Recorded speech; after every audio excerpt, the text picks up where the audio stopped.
चलिए, जय जिनेंद्र सभी को। स्वागत है आप सबका हमारे सबके परमागम ऑनर्स डिस्कशन क्लब में। I welcome all our teachers to the session. I would like to call Chitra ji for the Mangalacharan. Chitra ji, over to you. Thank you Tanu ji. जय जिनेंद्र। तो आज का मंगलाचरण करते हैं जो गोदा जी लिया करते थे। हर हंस सिद्ध सूरी उपाध्याय साधु सर्व अर्थ के प्रकाशी मांगलिक उपकारी हैं। तिनको स्वरूप जान रागते हुई जो भक्ति काय को नवाए के स्तुति को उचारी है। धन्य धन्य तिन हित काज सब आज भय कर जोड़ बार बार वंदना हमारी है। मंगल कल्याण सुख ऐसो हम चाहत हैं, हो मेरी ऐसी दशा जैसी तुम धारी है। होए मेरी ऐसी दशा जैसी तुम धारी है। होए मेरी ऐसी दशा जैसी तुम धारी है। Thank you Chitra ji. आज हम सब 2 हफ्ते के अंतराल के बाद मिल रहे हैं और ब्रेक के दौरान आपको 2 टॉपिक्स पर अपने विचार शेयर करने थे और हमें बहुत प्रसन्नता है ये बताते हुए कि हमें आपके एक से एक बढ़िया विचार मिले हैं। तो पहला प्रश्न जो था वो था, क्या मोक्ष मार्ग का कोई शॉर्टकट है? और इस पर हमें इन साधर्मियों के ने अपने अति सुंदर विचार भेजे हैं। मैं एक बार उनका नाम लेना चाहूंगी। मेघा जी, सौरभ जी, तेजस जी, प्रतिभा जी, शिल्पा जी, संगीता जी, अलका जी, ज्योत्सना जी, सुशीला जी, मंजू दीदी, कल्पेश जी, प्रीति जी, भारती जी, यशोदा जी, आशीष जी, सुनीता जी और जैनी जी शाह। हमारे दूसरे प्रश्न, अज्ञानी अपनी इच्छाओं की पूर्ति में सुख मानता है और ज्ञानी इच्छाओं के अभाव में, इस पर भेजने वालों के नाम हैं जैनी शाह जी, मंजू दीदी, तेजस जी, कल्पेश जी, प्रियदर्शन जी, सौरभ जी, शिल्पा जी, प्रशांत जी, सुनीता जी, मेघा जी, पूनम जी और भरत जी टोलिया। आप सबका बहुत बहुत अनुमोदना और आभार, क्योंकि सुनना बहुत आसान है पर उनको सुन के लिखना मुश्किल है। तो अब हम आगे भी ऐसे विचार मंथन और क्विजेस प्रस्तुत करने की कोशिश करते रहेंगे। तो अब शुरू करते हैं आज के चैप्टर समरी। अब हमारे बालबोध खत्म हो गया है और अब हम वीतराग विज्ञान पाठमाला 1 से शुरू करते हैं। तो आज का चैप्टर समरी है देव स्तुति और इसको प्रेजेंट करेंगे चित्रा जी और Shubham ji. Over to you both. Thank you Tanu ji. तो शुभम जी अपन लेते हैं। आज हम वीतराग भागवन, जैसा तनु जी ने बताया, का पहला पाठ देव स्तुति की समरी ले रहे हैं। तो हमारे 6 आवश्यकों में पहला आवश्यक देव दर्शन है। तो सच्चे श्रावक द्वारा भगवान की स्तुति कैसे करनी चाहिए, इसका बहुत ही सुंदर विवेचन इस स्तुति में लिया गया है। तो बालबोध में हमने पहले और तीसरे भाग में भी देव स्तुतियां ली थी और संजीव गोदा जी का हमेशा हर लेक्चर में ये प्रेरणा रहती थी कि ये देव स्तुतियां हम कंठस्थ याद करें, क्योंकि देखा जाए तो जैसे जैसे हमारी इंद्रियां शिथिल होंगी, तो अगर हमें यह याद रहेगा, कंठस्थ रहेंगे, तभी हम देव दर्शन या जब देवों का ध्यान करते हैं तो उनके स्वरूप का स्मरण ये स्तुतियां हमें दिला पाएंगी। तो ये स्तुतियां हमें अपने व भगवान के स्वरूप का मिलान करने हेतु महान पंडितों द्वारा लिखी गई हैं। ऐसी ही एक ये सुंदर स्तुति पंडित दौलत राम जी ने 2000 साल पहले लिखी थी। तो चलिए ये मार्मिक स्तुति देव स्तुति लेते हैं। आप सब भी अपने अपने स्थानों पर मेरे साथ हमारे साथ बोलिएगा, म्यूट रहते हुए भी। तो पहला दोहा है।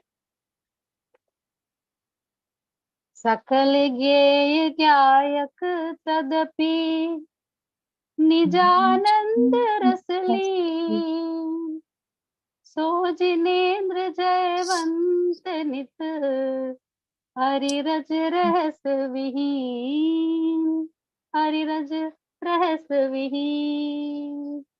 तो शुभम जी आप बताइए इसका भावार्थ प्लीज। बिल्कुल चित्रा जी, यहाँ बताया है कि अनंत भगवान कैसे हैं। वे केवल ज्ञानी हैं, सर्वज्ञ है। आत्मा जब जानता है तब ज्ञायक और जब जानने में आता है तो ये होता है। हम जानते हैं कि सभी पुद्गल ज्ञेय हैं, यानी जिनको ज्ञान द्वारा जाना जाता है। अतः जो केवल ज्ञानी सर्वज्ञ सिद्ध हैं, वे सभी जीव अजीव बुरे अच्छे कार्य और उनको सभी काल में यानी भूत भविष्य और वर्तमान में जानते हैं। तो जब हम भी भगवान के समान वीतरागी होंगे, तब हम भी अपने ज्ञायक स्वरूप को पहचान पाएंगे। ऐसी प्रेरणा या भगवान के स्वरूप से ली जा रही है। यहाँ एक उदाहरण भी है, जैसे दर्पण के समान भगवान के ज्ञान में सभी ज्ञेय झलकते हैं, फिर भी वे उनसे अप्रभावी रहकर स्वयं में लीन रहते हुए आनंदित रहते हैं। यही सुखी रहने की कला है। राग, कषाय, मिथ्यात्व, यह सब दर्शन चारित्र मोह है। यही असली शत्रु है, जिसके लिए यहाँ अरि शब्द का प्रयोग हुआ है। रज यानी धूल, जो ज्ञानावरण दर्शनावरण कर्म रूप है।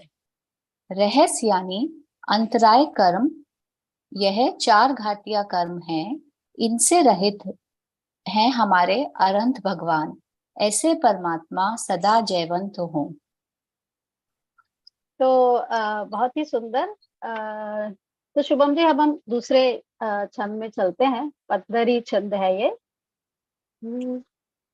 जय वीतराग विज्ञान पूर, जय मोह तिमिर को हरन सूर, जय ज्ञान अनंतानंत धार, दृग सुख वीरज मंडित अपार। यहाँ पंडित जी कहते हैं कि आप मोह राग देश रूप अंधकार को नाश करने वाले सूर्य के समान हैं। आप वीतराग विज्ञानता के भंडार हैं। आप अनंत ज्ञान, अनंत दर्शन, अनंत सुख और अनंत वीर्य रूप अनंत चतुष्टय से सुशोभित हैं, संपन्न हैं। ऐसे हे प्रभु, आपकी जय हो। तो आप तीसरा, चौथा और पांचवा भी लेते हैं, जिनमें अरहंत भगवान के गुण गाए गए हैं पंडित जी दौलत राम जी द्वारा। जय परम शांत मुद्रा समेत, भविजन को निज अनुभूति हेत, भवि भागन वचन वच जोगे वशाय, तुम धुनि वै सुनि वे भ्रम नशाय, तुम गुण चिंतत निज पर विवेक, प्रगटय विघटय आपद अनेक, तुम जग भूषण दूषण वियुक्त, सब महिमा युक्त विकल्प मुक्त। तो तीसरे तक तो अरहंत देव की सर्वज्ञता, वीतरागता और हितोपदेशीपना, जो परम शांत मुद्रा का कारण है, इन पहले तीन छंदों में आई थी। अब चौथा हम लेते हैं। तुम गुण चिंतत निज पर विवेक, प्रगटय विघटय आपद अनेक, तुम जग भूषण दूषण वियुक्त, सब महिमा युक्त विकल्प मुक्त, अविरोध शुद्ध चेतन स्वरूप, परमात्म परम पावन अनूप, शुभ अशुभ विभाव अभाव कीन, स्वाभाविक परिणतिमय अचीन। यहाँ तीसरे छंद में शांत नहीं परम शांत कहा है भगवान को। क्योंकि जब अरहंत भगवान के स्वरूप का वर्णन करते हैं कि आप परम शांत मुद्रा से सहित हैं, जो भव्य जनों की आत्मानुभूति के कारण होती है, अर्थात आपकी शांत मुद्रा को देखकर उनको आत्म स्वरूप में लीन होने की भावना जागृत होती है। भव्य जनों की तीव्रतम पुण्योदय से और आपके वचन योग से होने वाली आपकी दिव्य ध्वनि को सुनकर भव्य जनों के विभ्रम अर्थात मोह संशय आदि नष्ट हो जाते हैं। हाँ शुभम जी, यहाँ भव्य जनों की इम्पोर्टेंस बताई गई है ना, क्योंकि जब जैसा हम जानते हैं 66 दिन तक आपकी वाणी खीरी नहीं थी, तो भव्य जन के भाग्य से ही दिव्य वाणी निकलती है। तो जब गौतम गंधर्व बनकर आए थे समोशरण में भगवान के, तभी भगवान की वाणी खिली थी। तो आगे क्या कहते हैं पंडित जी? पंडित जी कहते हैं कि तुम्हारे गुणों का चिंतन करने से स्वयं पर का विवेक प्रकट होता है। तो गुण कैसे हैं? अनंत चतुष्टय युक्त, वीतरागता वाले, हितोपदेशपना सहित सर्वज्ञता जिनमें है, उससे सभी आपत्तियां का पतन स्वतः ही होता है। अनगणित संकट मिट जाते हैं, जैसे जन्म मरण मिथ्यात्व आदि। प्रभु, आप जग के आभूषण हो। आप आप में कोई दूषण यानी दोष नहीं। विकल्प जो आकुलता उत्पन्न करते हैं, उससे आप मुक्त हैं। आप महिमा से युक्त हैं। तो अब शुभम जी बहुत ही सुंदर, अब तक शुभम जी जो छंद आ रहे हैं अब अरहंत अवस्था का वर्णन करते हैं। तो मैं छठा और सातवां एक साथ ले रही हूँ, फिर अपन उसका भावार्थ देखेंगे। अष्टादश दोष विमुक्त धीर, स्वचतुष्टयमय राजत गंभीर, मुनिगण धरादि सेवत महंत, नव केवल लब्धि रमा धरंत। तुम शासन तेय अमेय जीव शिव गए, जया जाहि जय वे, सदीव भव सागर में दुख छारी बारी, तारण को और नाप ठारी। तो यहाँ पे पांचवें छंद में आप सभी प्रकार के विरुद्ध भावों से रहित अविरुद्ध शुद्ध चेतन है, ये बताया है। अर्थात ज्ञान दर्शन स्वरूप है परमात्मा। वे पूर्णतः पवित्र हैं, अनुपम हैं। आपने शुभ अशुभ विकारी भावों यानी पुण्य और पापों दोनों का ही भाव किया, कभी भी नष्ट नहीं होने वाली सहज स्वाभाविक दशा प्रकट की है। अब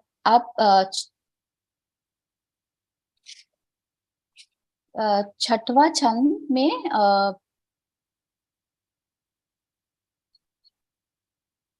जी आप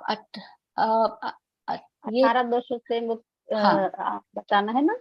हाँ शुद्धा जन्म तरफ। आप 18 दोषों से मुक्त हैं। शुद्धा जन्म जरा मृत्यु पसीना राग द्वेष आदि 18 दोष आचार्य समंत भद्र जी ने रत्नाकर जी श्रावकाचार में बताए हैं। वे बताते हैं कि आप सब कुछ सहन करने में धीर हैं, यानी धैर्यवान हैं और अनंत चतुष्टय से सुशोभित हैं। इसी कारण समय शरण में चक्रवर्ती मुनि देव गंधर्व आदि सभी आपके समक्ष नतमस्तक होते हैं। जो 9 लब्धियां केवल ज्ञानी को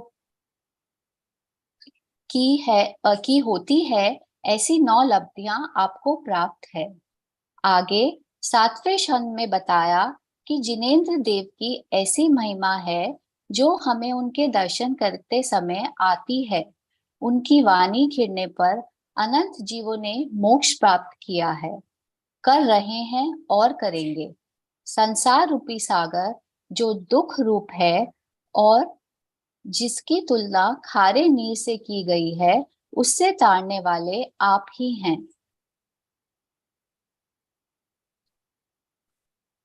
ये अपन ने 8वां खत्म कर दिया है ना। हाँ तो अब 9वां लेते हैं।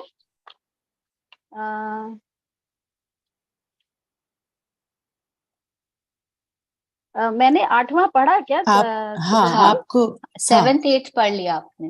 हाँ ठीक है, तो 9वां लेते हैं। मैं भ्रम्यो अपन को विसरी आप, अपनाए विधि फल पुण्य पाप, निज को पर को करता पिछान, पर में अनिष्टता इष्ट ठान, आकुलित भयो अज्ञान धारी, जो मृग मृग तृष्णा जानिवारी। तन परिणति में आपो चितार, कब हूँ न अभन अनुभवो स्वपद सार। तुमको बिन जाने जो कलेश, पाए सो तुम जानत जिनेश। पशु नारक नर सुर गति मझार, भव भव धर धर्म भर्यो अनंत बार। तो ये मैंने 9 से 11 तक ले लिया है। तो अब इसका भावार्थ शुभम जी आप बताइए 9वें का। हाँ बिल्कुल। अब यहाँ पे भक्त कह रहे हैं कि मैं स्वयं ही स्वयं से स्वयं को भूलकर घूमा हूँ। मैंने कर्म के फल स्वरूप पुण्य और पाप को अपनाया है। अपने को दूसरों को कर्ता और दूसरों को अपना कर्ता माना है तथा पर पदार्थों को ही इष्ट अनिष्ट मान रहा हूँ। तो Shubham ji nothing is good and bad, right. ये तो हम अपनी मान्यता से अच्छा बुरा मान लेते हैं। जैसे मीठा किसी के लिए अच्छा है और उसी काल में उसी दूसरे व्यक्ति के लिए वो बुरा है। तो ये मिथ्या ही तो है, वो अच्छा है वो बुरा है। और जैन दर्शन के अनुसार तो हमें इसमें न्यूट्रलिटी पर जोर दिया जाता है जैन दर्शन में। और एक और चीज है जो हम जनरली देखते हैं कि what ever happens happens for the good, यानी जो होता है अच्छे के लिए होता है। ये थॉट भी अपने सिद्धांतों के हिसाब से सही नहीं है, क्योंकि गुड मानेंगे तो बैड भी मानना होगा। जबकि यह इष्ट यानी गुड और अनिष्ट यानी बैड तो होता ही नहीं है, राइट। बिल्कुल सही कहा चित्रा जी आपने। तो अब मैं 10 और 11वें का भावार्थ करती हूँ, फिर हम आगे बढ़ते हैं। जी।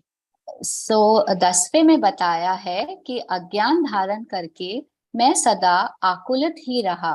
इसकी तुलना पंडित जी ने मृग तृष्णा के कारण हर जगह नजर आए पानी से की है।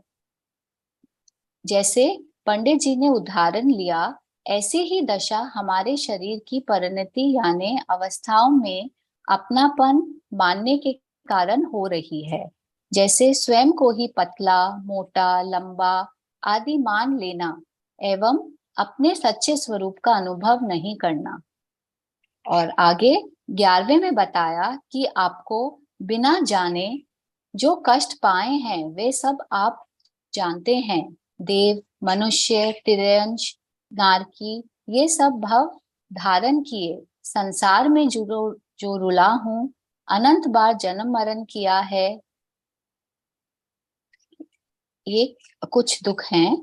आपके स्वरूप को देखता, सच्चे मायने में आपके स्वरूप को समझता और पहचानता तो मेरी ये दशा ही नहीं होती। तो राइट शुभम जी। तो अब स्तुति में 12वें छंद में थोड़ा टर्निंग पॉइंट आ गया है। तो श्रावक कह रहा है कि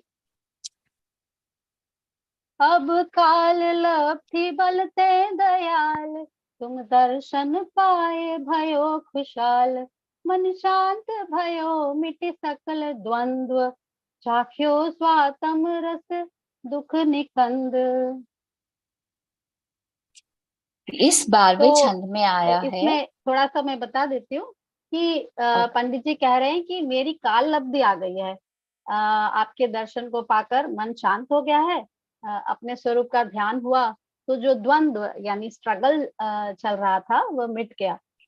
जिन बिन के सामने जिन दर्शन से निज दर्शन हुआ, दर्पण के समान अपनी आत्मा के दर्शन हो गए। इस तरह से मैं धन्य हुआ। अब प्रार्थना है प्रभु से। तो मैं 13वां लेती हूँ और 13वें से 15वां, और फिर आप बताइएगा शुभम जी। बिल्कुल। ताते अब ऐसी करहु नाथ, बिछुरे न कभी तुम चरण साथ। तुम गुण गण को नहीं छेव देव, जग तारण को तुम विरद एव। आत्म के अहित विषय कसाय, इनमें मेरी परिणति न जाए। मैं रहूं आप में आप लीन, सो करो होय जो निजाधीन। मेरे न चाह कछु और ईश, रत्न त्रय निधि दीजे मुनीश। मुझ कारज के कारण सुआप, शिव करहु हुरहु हरहु मम मोह ताप। ये सब सुनकर हम इसलिए भगवान से प्रार्थना कर रहे हैं, वे भावना भा रहे हैं कि अब ऐसा करें कि कभी आपके चरण ना छूटें, या जिस पथ पर, जिस मार्ग पर आप चले हैं, मैं उसे न भूलूं और उसी मार्ग पर मैं भी चलूं। आपके गुणों का तो कोई अंत ही नहीं है। जग से पार कराने का आप प्रबल हेतु हैं। आपकी महिमा से जीव पावन बन जाते हैं। आत्मा का अहित करने वाले विषय कषाय जैसे आजकल जो हमारे आसपास हमेशा ही रहते हैं, जैसे कि टीवी, लैपटॉप, फोन, गाने आदि, यह जीवन का नाश कर रहे हैं। यह सब देखा जाए तो समय के लुटेरे ही हैं, शत्रु हैं यह आत्मा के। यह आत्मा के साथ साथ शरीर का भी अहित करते हैं। तो इनमें मेरी परिणति ना जाए, उपयोग न जाए, मैं अपने आप में लीन रहूं, जिससे मैं पूर्ण स्वाधीन हो जाऊं। भगवान, मेरी कोई और चाह नहीं, मैं बस रत्न रूप धन चाहता हूँ। मेरे हित रूपी कार्य के कारण आप ही हैं, अतः आप ही मुझे मोक्ष प्रदान करें। मेरे मोह रूप ताप को हरकर मेरा कल्याण हो, ऐसी भावना है। बहुत ही सुंदर शुभम जी, आपने एग्जाम्पल भी बताया मॉडर्न एरा से लेकर। तो अब हम 16वें और 17वें छंद पे आ गए हैं, उसके बाद दोहा है, तो ये दोनों मैं लेती हूँ, फिर आप बताइएगा। शशि शांति करण तप हरण हेत, स्वयमेव तथा तुम कुशल देत। पीवत पीयूष जो रोग जाय, क्यों तुम अनुभवते भव नशाय। त्रिभुवन तिहु काल मझार कोय, नहीं तुम बिन निज सुखदाय होय। मोर यह निश्चय भयो आज, दुख जल्दी तो उतारन तुम जहाज। यहाँ पंडित जी एक एग्जाम्पल देते हैं, जैसे चांद स्वयं में गर्मी को कम करके शीतलता प्रदान करता है, वैसे ही आपकी स्तुति करके स्वयं ही आनंद प्राप्त होता है। जिस प्रकार अमृत पान से रोगों का अंत हो जाता है, उसी प्रकार आपका अनुभव करने से संसार रूपी रोग नष्ट हो जाते हैं। 3 लोक में, 3 काल में आपके समान कोई नहीं जो आत्मा का दुख हरता है, सुख प्रदान करता है। यह निश्चय हो गया है मुझे कि दुख रूपी समुद्र से पार कराने वाले आप ही जहाज के समान हो। आपका मार्ग, आपका उपदेश, वही मेरे लिए जहाज के समान है। बहुत सुंदर। तो शुभम जी, अब अंतिम दोहा लेते हैं, फिर उसके बाद आप टेक अवेज भी बताइएगा हमें आज के, बिल्कुल। है ना। तो तुम गुण गणमणि गणपति, गणत न पावहि पार। दौल स्वल्प मति किम कहे, नमो त्रियोग संहार। नमो त्रियोग संहार। ये आखिरी दोहे में दौलत राम जी कह रहे हैं कि गंधर्व गणपति जो 4 ज्ञान के धारी हैं, वे भी आपके गुणों को गिनने में असमर्थ हैं। तो मैं अल्पमति इनका वर्णन कैसे कर सकता हूँ। इसलिए मैं अपने मन वचन काय को संभाल कर नमस्कार करता हूँ और स्तुति को यहीं विराम देता हूँ। तो इस स्तुति के जो टेकअवेज हैं वो सच्चे भगवान का स्वरूप पहचाना गया है इसमें, अपने अनादिकालीन दुखों का कारण जाना है, और तीसरा उन दुखों को नष्ट करने के अंतरंग बहिरंग उपायों को एग्जीक्यूट कैसे करना है वह बताया है। धन्यवाद। अब आगे बढ़ते हैं अगले सेगमेंट के लिए। Tanu ji, over to Tanu you. जी। Okay, thank you so much Shubham ji और चित्रा जी।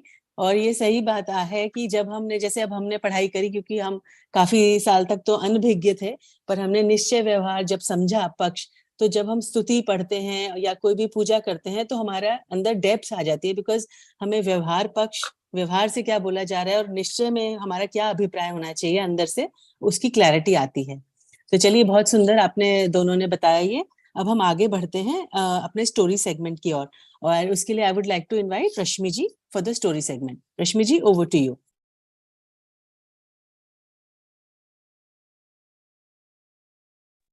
Thank you Tanu ji. अभी जैसा चित्रा जी और शुभम जी ने जो जिनेंद्र भगवान का स्वरूप बताया है, और उनका सही स्वरूप जानकर हम अपनी कल्याण के लिए आगे बढ़ सकते हैं, उसी से रिलेटेड एक स्टोरी मैं बताना चाहूंगी, जो है अमूढ़ दृष्टि अंग पर।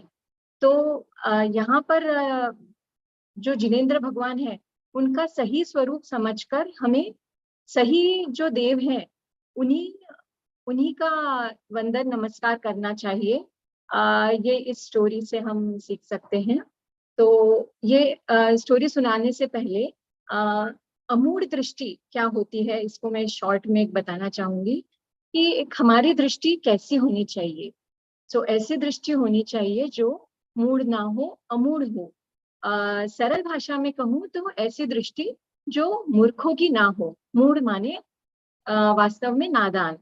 जिन 7 तत्वों के प्रति जिनकी जो 7 तत्वों के प्रति दृष्टि है, देवशास्त्र गुरु के प्रति जो दृष्टि है, ऐसी दृष्टि कि जैसे देवशास्त्र गुरु है उन्हें वैसे ही स्वीकार करे, जैसे 7 तत्व है उन्हें वैसे ही स्वीकार करे, अन्यथा स्वरूप स्वीकार नहीं करना है। तो किसी अन्यथा प्रकार की दृष्टि नहीं करना, इसी का नाम अमूढ़ दृष्टि अंग है। आचार्य समंत भद्र ने भी जिनेंद्र भगवान को पहले परीक्षा की थी, वास्तव में आप कौन हैं। उसी के बाद उन्होंने उन्हें वंदन किया था। तो हमें ये देखना है कि वीतरागी कौन है, जिनके सामने समवशरण होता है, क्या वीतरागी है, या जिनके सामने 64 चंवर ढुराए जाते हैं, क्या वे वीतरागी है, क्या जो बहुत अच्छा बोलते हैं, क्या वे वीतरागी है। तो इस तरह परीक्षा करके ही उन्हें नमस्कार करना चाहिए। अब इसी से संबंधित मैं स्टोरी सुनाती हूँ। दुख कारक है कुपथ कुपंथी, इन्हें मानना नहीं मन से, करना नहीं संपर्क सत्कृति, यश गाना नहीं वचनों से। चौथा अंग अमूढ़ दृष्टि, यह जग में अतिशय सुखकारी, इसको धार रेवती रानी, ख्यात हुई जग में भारी। इस स्टोरी की नायिका है रेवती रानी। इनके हस्बैंड का नाम राजा वरुण था। ये लोग मथुरा नगरी में रहा करते थे। सो आइए देखते हैं कि रेवती रानी की अमूढ़ दृष्टि किस तरह की है। भरत क्षेत्र के मध्य में विजयार्थ नाम का पर्वत है, उस पर विद्याधर मनुष्य रहते हैं। वहां के राजा चंद्रप्रभ का चित्त संसार से विरक्त हो गया और उन्होंने विचार कर लिया कि अब हमें इस संसार में नहीं रहना। इसलिए उन्होंने सारे कार्य छोड़ दिए और अपना पूरा राजपाट अपने पुत्र को सौंप दिया और यात्रा करने निकल गए। उन्होंने दक्षिण देश के प्रसिद्ध तीर्थों और जिन बिंबों के दर्शन किए और बहुत आनंदित हुए। उस समय वहां गुप्ताचार्य नाम के मुनिराज स्थित थे। साथ ही साथ उनका संघ भी वहां पर था। वे विशेष ज्ञान के धारक थे और मोक्ष मार्ग का उत्तम उपदेश देते थे। राजा उनके पास गए और उनकी धर्म चर्चा सुनकर बहुत ही प्रभावित हुए। कुछ समय पश्चात राजा को विचार आता है कि अब आगे भी और तीर्थ वंदना के लिए जाया जाए। तब उन्होंने गुप्ताचार्य मुनिराज के सामने प्रस्ताव रखा कि मैं अब आगे की ओर यात्रा करने जाना चाहता हूँ। तो उन्होंने मथुरा नगरी जाने का भाव बताया, क्योंकि वहां से जम्बू स्वामी ने भी मोक्ष पाया है और अभी वर्तमान में अनेक मुनिराज वहां विराजमान है। फिर उन्होंने कहा कि एक भव्यसेन नाम के मुनिराज का भी नाम उन्होंने सुना है, उनकी बहुत प्रसिद्धि सुनी है, इसलिए मुझे उनके भी दर्शन करने का भाव है। यदि आपको कोई संदेश पहुंचाना हो तो आप मुझे अवश्य बताइए। तब आचार्य देव बोले कि मथुरा नगरी में एक रानी रहती है, रेवती रानी। उनकी दृष्टि बहुत अमूढ़ है। इसलिए उनसे जरूर मिलना और धर्म वृद्धि का आशीर्वाद कहना। साथ ही साथ मथुरा नगरी में एक सूरत नाम के मुनिराज भी रहते हैं, उन्हें मेरा नमस्कार कहना। राजा चंद्रप्रभ के हृदय में एक भाव चल रहा था कि वहां पर तो भव्यसेन नाम के मुनि भी रहते हैं, उनका हाल पूछने के लिए मुनिराज ने क्यों नहीं कहा। तो उन्होंने यह विचार किया कि गुप्ताचार्य मुनिराज तो बहुत ही ज्ञानी है, उन्होंने भव्यसेन मुनिराज के लिए कोई संदेश नहीं दिया, उसके पीछे जरूर कोई ना कोई बात रही होगी। सो वे धीरे धीरे यात्रा करते हुए मथुरा नगरी पहुंच गए। वहां पर सबसे पहले उन्होंने सूरत मुनिराज जी के दर्शन किए। चंद्र राजा ने उन्हें नमस्कार किया और उन्हें गुप्ताचार्य आचार्य का संदेश दिया। यह सुनकर सूरत मुनिराज बहुत प्रसन्न हुए और स्वयं भी विनय पूर्वक हाथ जोड़कर उन्हें परोक्ष नमस्कार किया। फिर उनके मन में तो भव्यसेन मुनिराज के दर्शन का भाव भी था, तब वो आगे निकले उनसे दर्शन करने के लिए। भव्यसेन मुनिराज को शास्त्र का तो बहुत ज्ञान था, पर जैसे ही राजा भव्यसेन मुनिराज के पास गए तो उन्हें उनका आचरण देखकर समझ आया कि उनका आचरण तो शास्त्र के अनुसार नहीं था, मुनि के नहीं करने योग्य प्रवृत्ति वे किया करते थे। तो यह सब उन्होंने अपनी आंखों से देखा, तब राजा को समझ में आ गया कि वे सच्चे मुनि नहीं हैं, इसीलिए गुप्ताचार्य ने उन्हें याद नहीं किया। फिर वह आगे बढ़े रेवती रानी से मिलने के लिए। तब उनके मन में आया कि क्यों ना रेवती रानी की परीक्षा ली जाए। तो परीक्षा लेने के लिए उन्होंने क्या किया, उन्होंने अपना रूप बदला और ब्रह्मा जी का रूप धारण कर लिया। तो जब सब नगरवासियों को पता चला कि ब्रह्मा जी आए हैं तो सब बहुत प्रसन्न हो गए और वे उनके दर्शन के लिए जाने लगे। तब राजा वरुण जो रेवती रानी के पति थे, वे भी ब्रह्मा जी के दर्शन करने जाने लगे।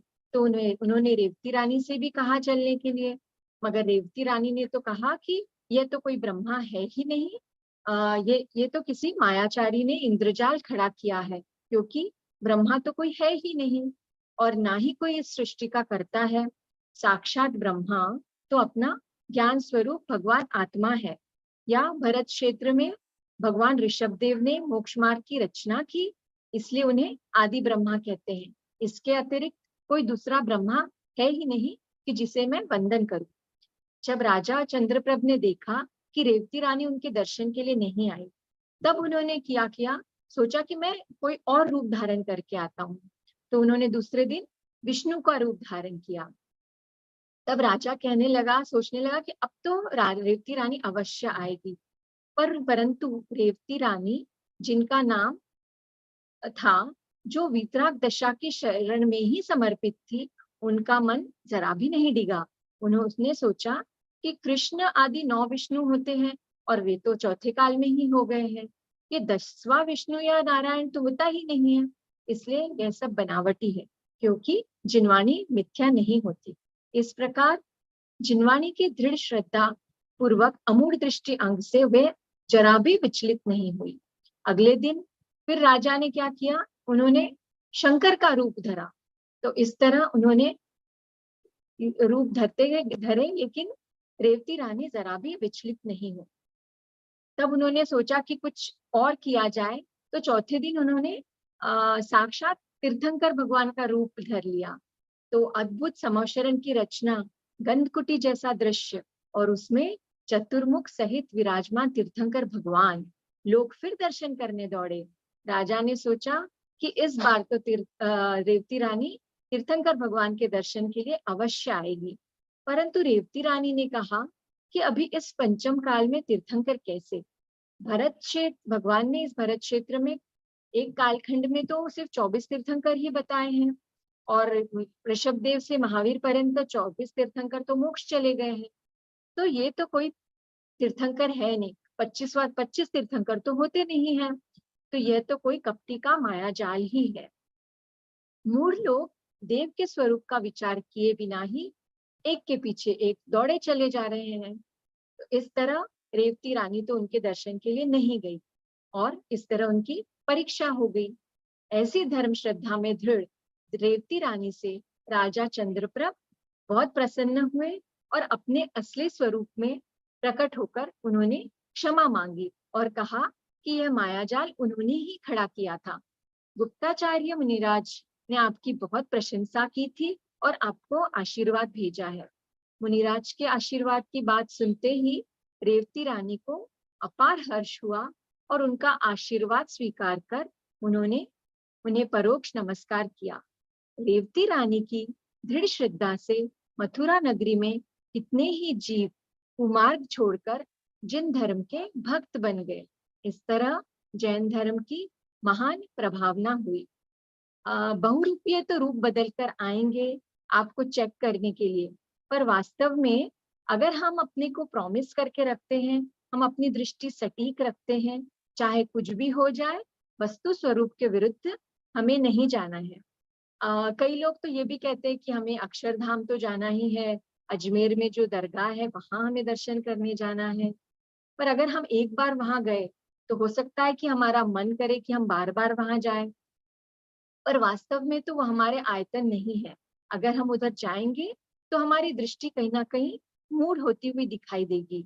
आजकल तो ये इंस्टाग्राम और ट्विटर का भी बहुत जमाना है, तो जितने ज्यादा जिसके फॉलोअर्स होते हैं वो बहुत ज्यादा खुश होता दिखाई देता है।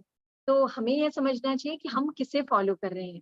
क्या हम सच्चे देवशास्त्र गुरु को फॉलो कर रहे हैं? अगर हम इन्हें फॉलो कर रहे हैं तो हमें समझना चाहिए कि हमें अमूढ़ दृष्टि अंग प्रकट हो सकता है। फिर एक स्तुति में अभी बताया था कि जिनेंद्र भगवान जो है वो हमारी नैया को पार कराने वाले हैं इस संसार सागर से। तो छैडाला में एक वर्ड आता है उपल नाव। तो उपल यानी पत्थर। तो क्या पत्थर की नाव भी कभी तैर सकती है और हमें कहीं पार लगा सकती है? नहीं, वह तो डूब ही जाएगी। और जो पत्थर की नाव का सहारा लेकर उस पर बैठेंगे तो वो भी डूब जाएंगे। तो इस तरह जो कुगुरु है वह तो डूबेंगे ही और उन्हें फॉलो करने वाले वे भी डूब जाएंगे। इसलिए हमारी दृष्टि अमूढ़ होनी चाहिए। सो इस कहानी के माध्यम से सबसे बड़ी बात क्या पता चलेगी कि पूरी दुनिया अगर गलत कार्य कर रही है फिर भी हमें गलत का साथ नहीं देना है, गलत कार्य नहीं करना है। अगर हम अकेले भी हैं तो हमें क्या लगता है कि हम अकेले हैं तो इतने सारे लोग जो कार्य कर रहे हैं वह सही कर रहे हैं और हम गलत हैं, पर अच्छे कार्य करने वाले तो कम ही होते हैं। इसलिए हमें किसी के प्रभाव में नहीं आना है। जैसे हमने करनान योग से जानते हैं कि 6 महीने 8 समय में 608 जीव ही मोक्ष जा सकते हैं। तो इतने अनंत जीवों में इतने कम ही जीव मोक्ष जा सकते हैं। तो हमें ये नहीं सोचना चाहिए कि हम अगर अकेले हैं तो हम गलत हैं। तो इसी तरह जो अनंत चतुष्टय से संपन्न है, अनंत दर्शन, अनंत ज्ञान, अनंत सुख, अनंत वीर्य जिनके पास है वे ही सच्चे देव हैं। इस तरह वीतराग परमात्मा का सच्चा स्वरूप पहचान कर उनके अलावा अन्य दूसरे किसी को भी देव मानकर, भले ही वे साक्षात ब्रह्मा विष्णु महेश ही दिखाई दे, नमस्कार नहीं करे। जिन वचन के विरुद्ध किसी बात को नहीं माने, भले ही सारा जगत कुछ भी माने, तुम अकेले पड़ जाओ तो भी जिन मार्ग की श्रद्धा नहीं छोड़नी चाहिए। जय जिनेंद्र। थैंक यू रश्मि जी, आपने बहुत ही सुंदर तरह से हमें स्टोरी सुनाई और प्रेरणा मिलती है इससे हमें कि हम भी अपने श्रद्धान को लुटने नहीं दें, क्योंकि काम तो श्रद्धा से ही होगा। और जैसा अभी आज की उसने आपने उपल नाव का जो बताया है ये बहुत इम्पोर्टेंट है, क्योंकि सच्चे देवशास्त्र गुरु का पहले तो ज्ञान होना और फिर श्रद्धान होना, ये अपने आप में बहुत बड़ी बात है। और इसके लिए हमें अपना विवेक हमेशा जागृत रखना चाहिए पल पल पे, क्योंकि जैसे आपने कहा मौका बहुत है, निमित्त बहुत है ऐसे वाले, Instagram, Twitter, Facebook, social media आजकल क्योंकि इतना है, तो हमें ऑल द टाइम अवेयर रहना है कि हमारी श्रद्धा नहीं डिगे, भले ही गे कुछ भी बन रहा हो। और कोशिश हमारी बुद्धिपूर्वक तो हमें इसी मार्ग पे लगने की अपनी वो करनी चाहिए, प्रेरणा। तो चलिए अब हम अगले सेगमेंट की तरफ बढ़ते हैं, शंका समाधान। इसके लिए मैं पंडित जी अनुभव जी जैन करेली को बुलाना चाहूंगी। और वेलकम सर।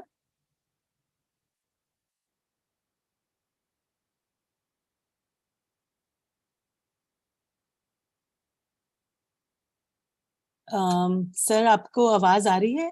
आपको मैंने को-होस्ट बना दिया है। यस जय जिनेंद्र जस्ट गिव 2 मिनट्स। हाँ जी बिल्कुल। तो मैं सर के बारे में बताना चाहूंगी, अनुभव जी, पंडित जी के बारे में थोड़ा, कि एक्चुअली जब इनसे मैंने पूछा कि आप थोड़ा सा अपना डिटेल्स बताइए, तो इन्होंने अपने बारे में तो ये बोले कि नहीं, आप तो डायरेक्ट ही क्वेश्चन से शुरू करिएगा। तो जैसा हमने अपना देखा भी है जिनवाणी में कि हमारे आचार्य भी ख्याति और नाम से दूर ही रहते थे, तो ये भी इसी उसको फॉलो करते हैं। और बस इतना पता है कि मंगलायतन से हैं, और इनके प्रवचन जो हैं यूट्यूब पर मैंने देखे हैं, इन्होंने तो नहीं बताया था। तो इसमें बहुत अच्छा जैन सिद्धांतों की बेसिक क्लास मैंने थोड़ी सी सुनी थी, और बहुत ही इंफॉर्मेटिव है, और मैं पूरी सुनूंगी जरूर। तो आई वेलकम हिम। और आज हमारा सर जो है ज्ञानवर्धन करेंगे। एक मिनट।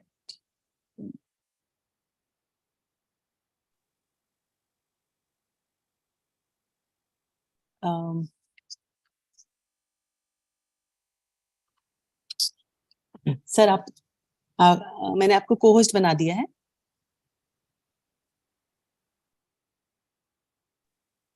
तो तनु जी, ये तो हमारा भाग्य है कि इतने अच्छे अच्छे हमारे पास पंडित जी हैं, और इतने बिल्कुल यंग एज में उन्होंने इतना कुछ ज्ञानवर्धन कर लिया है और हमारे साथ बांट रहे हैं। ये तो हमारा भाग्य ही है। बिल्कुल। ये हमारा सौभाग्य है। आ गए हैं सर जय जी, जिनेंद्र। Welcome sir. जय जिनेंद्र। मेरी आवाज क्लियर है? जी बिल्कुल सर। ठीक है, thank you so much, thank you so much. आप लोगों ने सबने मुझे यहाँ पर बुलाया। चलिए हम लोग शुरू करते हैं सेशन को। जी सर। सर पहला प्रश्न है कि मेरी जिज्ञासा है कि भगवान को द्रव्य गुण पर्याय से जाने, ऐसा बोलते हैं सभी, तो हम कैसे जाने? उसके लिए हमें क्या चिंतन और क्या विचार होना चाहिए?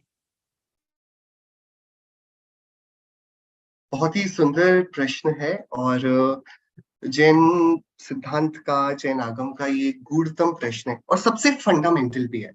सो टू जस्ट क्विकली एक पर्सपेक्टिव देने के लिए कि इसकी जेनेसिस क्या हुई। जैन धर्म, जब हम आचार्य उमा स्वामी देव के चरणों में बैठते हैं और उनसे पूछते हैं भगवान बताइए कि मोक्ष का मार्ग क्या है, तो वो शुरू करते हैं सिर्फ एक सूत्र से, सम्यक दर्शन ज्ञान चारित्राणी मोक्ष मार्ग। That to believe something correctly, firmly, उसके बारे में पूरी जानकारी होना, और उसको हम इम्बाइब करें, अपने कैरेक्टर में उसको लेकर आए, तो दर्शन ज्ञान चारित्र की त्रिवेणी से मुक्ति का एक मार्ग खुलता है, जिसकी पूर्णता पर हम मुक्त हो जाते हैं। तो तत्काल क्वेश्चन हुआ कि व्हाट इज दिस सम्यक दर्शन, ये क्या है? तो आचार्य देव कहते हैं कि अरे बड़ा सरल है, इसमें कोई घबराने वाली बात ही नहीं है। तत्वार्थ श्रद्धानम सम्यक दर्शनम, तत्व और अर्थ का श्रद्धान, राइट? तत्वार्थ श्रद्धान। तो ये तत्व क्या होता है, तत्वार्थ क्या होता है? तो उन्होंने फिर एक बहुत गजब का सूत्रपात में जाके दिया इस पूरी व्याख्या में, सत द्रव्य लक्षणम। आप सबने सुने होंगे, बहुत प्रसिद्ध सूत्र हैं जिनागम के। सत यानी होता है एग्जिस्टेंस, वॉट एवर एग्जिस्ट, जो कुछ भी अपना स्थायित्व, अपनी सत्ता रखता है, वो सत है। और हम उस सत को एक नाम देंगे, द्रव्य। जो कुछ भी है वो द्रव्य है। द्रव्य क्या है? कि जो कुछ भी है वो गुणों के समूह को द्रव्य कहते हैं। That's how we define it. जैसे मुझसे पूछा जाए कि नींबू क्या है, तो मैं क्या सोचूंगा कि जो गोल है, रसीला है, खट्टा है। तो I am talking about the characters, the qualities, right? लेकिन नींबू क्या है? कि नींबू है ना, तभी तो मैं पूछ रहा हूं कि तो उसका होना, यही उसकी सत्ता का परिचायक है, बराबर? तो सत्व द्रव्य लक्षणम बोला तो एकदम तत्काल शिष्य ने पूछा कि भगवान ये सत्व जो द्रव्य का लक्षण है ये क्या होता है? तो उन्होंने और सरल किया, उत्पाद व्यय द्रव्य युक्तम सत्व। जो चीज उत्पाद को, व्यय को अपनी ध्रुवता में समेटे हुए हो, जो इन तीनों से युक्त हो, इसको त्रिलक्षणा सत्ता कहते हैं। आचार्य कुंकुन देव ने पंचास्तिका एक ग्रंथ में से त्रिलक्षणा सत्ता बोला। सत्ता के तीन लक्षण क्या? एक, उसमें निरंतर उत्पाद होता है, मतलब हमेशा नवीनता होती है। हम जब ये चर्चा कर रहे हैं, हमने देखिए शुरुआत में इतना सुंदर मंगलाचरण किया, फिर हमने एक पूरी की पूरी देव स्तुति की पूरी समरी देखी, और अब हम यहाँ चर्चा कर रहे हैं। हमने बीच में एक बहुत सुंदर अमूर्त दृष्टि अंक पर कथा भी सुनी। तो हमने हर एक क्षण पर कुछ नया देखा, और अभी देखिए हमने वो देखा था, हमने वो सुनी कथा, हमने वो उससे भी पहले सुनी थी स्तुति, तो अभी नया हम चर्चा कर रहे हैं। तो देखिए हर समय नोवेल्टी है, हर समय नया हो रहा है और हर समय कुछ पीछे छूटता जा रहा है। नए के आने को उत्पाद, पुराने के छूट जाने को व्यय कहते हैं। इस बीच हम तो वही रहे ना, हमने ही देव स्तुति करी, हमने ही कथा सुनी और हम ही अभी चर्चा कर रहे हैं। ये हमारी ध्रुवता है। तो अब आचार्य देव कहते हैं उत्पाद, व्यय, द्रव्य, इन तीनों से मिलकर बनती है सत्ता, और ये सत्ता कोई भी वस्तु जो है उसकी सत्ता ऐसी ही होगी। इसको वो कभी भी एक्सेप्शन में नहीं लेकर आएगी। किसी के पास उत्पाद नहीं है, व्यय बस है, किसी के पास ध्रुवता नहीं है, उत्पाद व्यय है, ऐसा नहीं। तो सत्ता जितकी भी होगी, फिर वो चाहे एक फोन की सत्ता हो या एक ये मनुष्यत्व की सत्ता हो, असमान जाति द्रव्य पर्याय की, कोई पत्थर हो, पेड़ हो, पहाड़ हो, सबकी सत्ता यदि सत्ता है, यदि वे हैं, तो वे कैसे हैं? उत्पाद, व्यय, द्रव्यात्मक। तो हमने बोला भगवान ये उत्पाद, व्यय, द्रव्यात्मक को समझने के लिए कोई सरल उपाय है क्या, कोई आसान तरीका है? तो उन्होंने फिर उसको डिटेल किया। देखो बड़ा सरल है, हम सत्ता को बोलेंगे द्रव्य, उस सत्ता के अंदर जो कुछ भी रहेगा उसको डिफाइन करने वाली चीजों को बोलेंगे गुण, और उसका जो डिफाइनिंग कैरेक्टर है, जो सामने दिखेगा हमको, परिवर्तन, उत्पाद और व्यय, इन दोनों को मिलाकर बोलेंगे पर्याय। तो सत इज उत्पाद, व्यय, द्रव्य इज इक्वल टू द्रव्य गुण पर्याय। जब हम द्रव्य गुण पर्याय को बोल रहे हैं, हम कोई नए कॉन्सेप्ट की बात नहीं कर रहे, हम बात कर रहे हैं इस पावर बैंक की, हम बात कर रहे हैं इस डायरी की, हम बात कर रहे हैं शर्ट की, हम बात कर रहे हैं दीवारों की, महलों की, हम सारी ही वस्तुएं जिनकी सत्ता है उनकी बात कर रहे हैं। और सिर्फ सत्ता की बात नहीं कर रहे, वो तो दिख ही रही है ना कि वस्तु है, वो कैसी है, उसका सही स्वरूप क्या है। क्योंकि मुक्ति मार्ग पर चलने के लिए आचार्य ने ये नहीं बोला है कि अपने बाल अलग करो, कपड़े फेंको और ऊपर पहाड़ पर चढ़कर तड़पते एकदम भभकते हुए सूरज के नीचे खड़े हो जाओ और तुम्हें मोक्ष हो जाएगा, मैं प्रसन्न होकर हाथ खड़ा कर दूंगा, तथास्तु। ऐसा नहीं बोले हमारे भगवान। उन्होंने बोला कुछ नहीं करना है, बैठे रहो जहां बैठे हो और बस विचार करो, वस्तु का जैसा स्वरूप है वैसा जानो, वैसा जैसा स्वरूप है जानोगे, तत्काल ही एक आंतरिक चमत्कार होगा। चमत्कार ऐसे, चमत्कार एजें कि कोई जादू नहीं हो जाने वाला है, लेकिन जो विकृतियां राग की, द्वेष की, क्रोध की, मान की हमारे अंदर उत्पन्न होती हैं, वो अपने आप जैसे उनके ऊपर बहुत कोई प्रशम रस की बारिश होने लगेगी। मुझे आ रहा था क्रोध उसको देख करके भाई क्यों चिल्ला रहा है, और अब मैं विचार कर रहा हूं कि अरे ये तो वस्तु का स्वाभाविक परिणाम है ना, यदि वो नहीं चिल्लाता तो शांति से बात करता, रुक तो नहीं जाता, कुछ ना कुछ करना तो उसकी मजबूरी है ना। अब कुछ ना कुछ करना जब प्रत्येक वस्तु की मजबूरी है, क्योंकि उत्पाद व्यय को वो छोड़ नहीं सकता, तो फिर यदि आग गर्म है तो आग की क्या गलती है, पानी शीतल है तो पानी ने अच्छा क्या किया, क्या पानी शीतल होकर उपकार करता है और आग गर्म करके कुछ खराब करती है हमारा? क्या भोजन हमें जीवन देता है और विष हमको मार देता है, तो विष बुरा है और भोजन अच्छा है? अरे कुछ ना कुछ तो करना था, और ये करना उनकी नियति है, वो क्या करें, वो स्वभाव ही उत्पाद व्यय वाला है, जिसको ध्रुवता से उसको हमेशा रखना होगा। तो जब ये निर्णय हुआ कि अरे यह वस्तु सदैव कुछ ना कुछ तो करेगी ना, और जब कुछ ना कुछ इसे करना ही है, तो फिर क्या वह विरुद्ध करती है, क्या अविरुद्ध करती है, क्या अच्छा करती है, क्या बुरा करती है? यदि उसका बुरा सच में बुरा होगा तो दंड नीति के तहत उसको खत्म कर देना चाहिए। यदि शहर में, आप बताइए, हम बहुत सरल सी बात करते हैं एकदम, शहर में देखो सड़कें तो जरूरी हैं, हम कैसे चलेंगे, सड़कें बढ़िया सुंदर अपन बनाते हैं, बढ़िया बीच बीच में अच्छे डिवाइडर में बढ़िया ब्यूटिफिकेशन करते हैं, फ्लावर्स को, पेड़ पौधों को लगाते हैं, लेकिन जो शहर में जो आंखों में चीज चुभती है ना, वो नाली है। नालियां बंद कर देते हैं सारे शहर से, नालियां नहीं होगी हमारे शहर में, है ना? बाग बगीचे होंगे, क्यारियां होंगी, फूल होंगे, गुलदस्ते होंगे, नालियां नहीं होंगी हमारे शहर में। बताइए, बेकार है ना, नाली का काम ही बेकार है। चल जाएगा आपको ऐसा शहर जिस शहर में नालियां नहीं होंगी? हाँ, चल जाएगा आपको। कि जो शहर का सौंदर्य सड़कों पर बिखर कर दिख रहा है, उसमें उपकार किसका है? वो जो पूरी गंदगी को अपने में समेट कर छुप कर से लेके जा रहा है। तो जगत में चाहे कोई वस्तु सुंदर कार्य करती दिखे या विपरीत, लेकिन यदि हम उसको जगत की दृष्टि से देखेंगे, प्रकृति के न्याय से, तो वह कार्य सुंदर ही है। नाली का कार्य भी उतना ही सुंदर है जितना एक फूलों से मधुमाती एक बाग का है, एक बगीचे का है। ये देखने की दृष्टि आती उत्पाद व द्रव्य से। तो तत्काल एक प्रश्न उत्पन्न हुआ कि भगवान, फिर आप ये क्यों बोल रहे हो कि अरिहंत भगवान के द्रव्य गुण पर्याय, उनका विचार हमको कर लेना चाहिए जिससे जीवन में थोड़ी शांति आएगी। बराबर। तो तत्काल फिर हमने द्रव्य के पास जाकर आचार्य देव से पूछा, भगवान ये उत्पाद व द्रव्य सत्ता वाला द्रव्य, ये द्रव्य कैसा है? अपनी शुद्धता को कायमी रखने वाला है या अपनी शुद्धता को बेकार रखने वाला? जैसे ये मेरी शर्ट जो भी सफेद है, इसके ऊपर यदि थोड़ा सा कीचड़ लग गया, तो ये शर्ट सफेद है कि अब ब्राउन हो गई? आप बताइए, थोड़ा विचार करें इस बात पर। मेरी सफेद शर्ट पर कीचड़ लग गया थोड़ा सा ब्राउन कलर का, और ब्राउन दिख रहा है। शर्ट सफेद है कि ब्राउन है? आपसे कोई पूछेगा मैं किस रंग की शर्ट पहना हूं, आप क्या बोलेंगे? सफेद रंग की कि ब्राउन कलर कि नहीं नहीं सफेद रंग वाली ब्राउन शर्ट पहने, क्या बोलोगे आप? हाँ, कोई भी बताएंगे आप? चित्रा जी आप बताइए मैम प्लीज। सफेद शर्ट तो सफेद ही है। नहीं, वो ब्राउन दिख रही है, आप कैसे सफेद बोल सकते हैं? ऐसा वैसा नहीं, पूरा ब्राउन से ही एकदम आच्छादित हो गई है वो शर्ट। क्या बोलेंगे आप? क्या बोलेंगे किसी को बताना होगा तो? हाँ, सफेद शर्ट ब्राउन हो गई।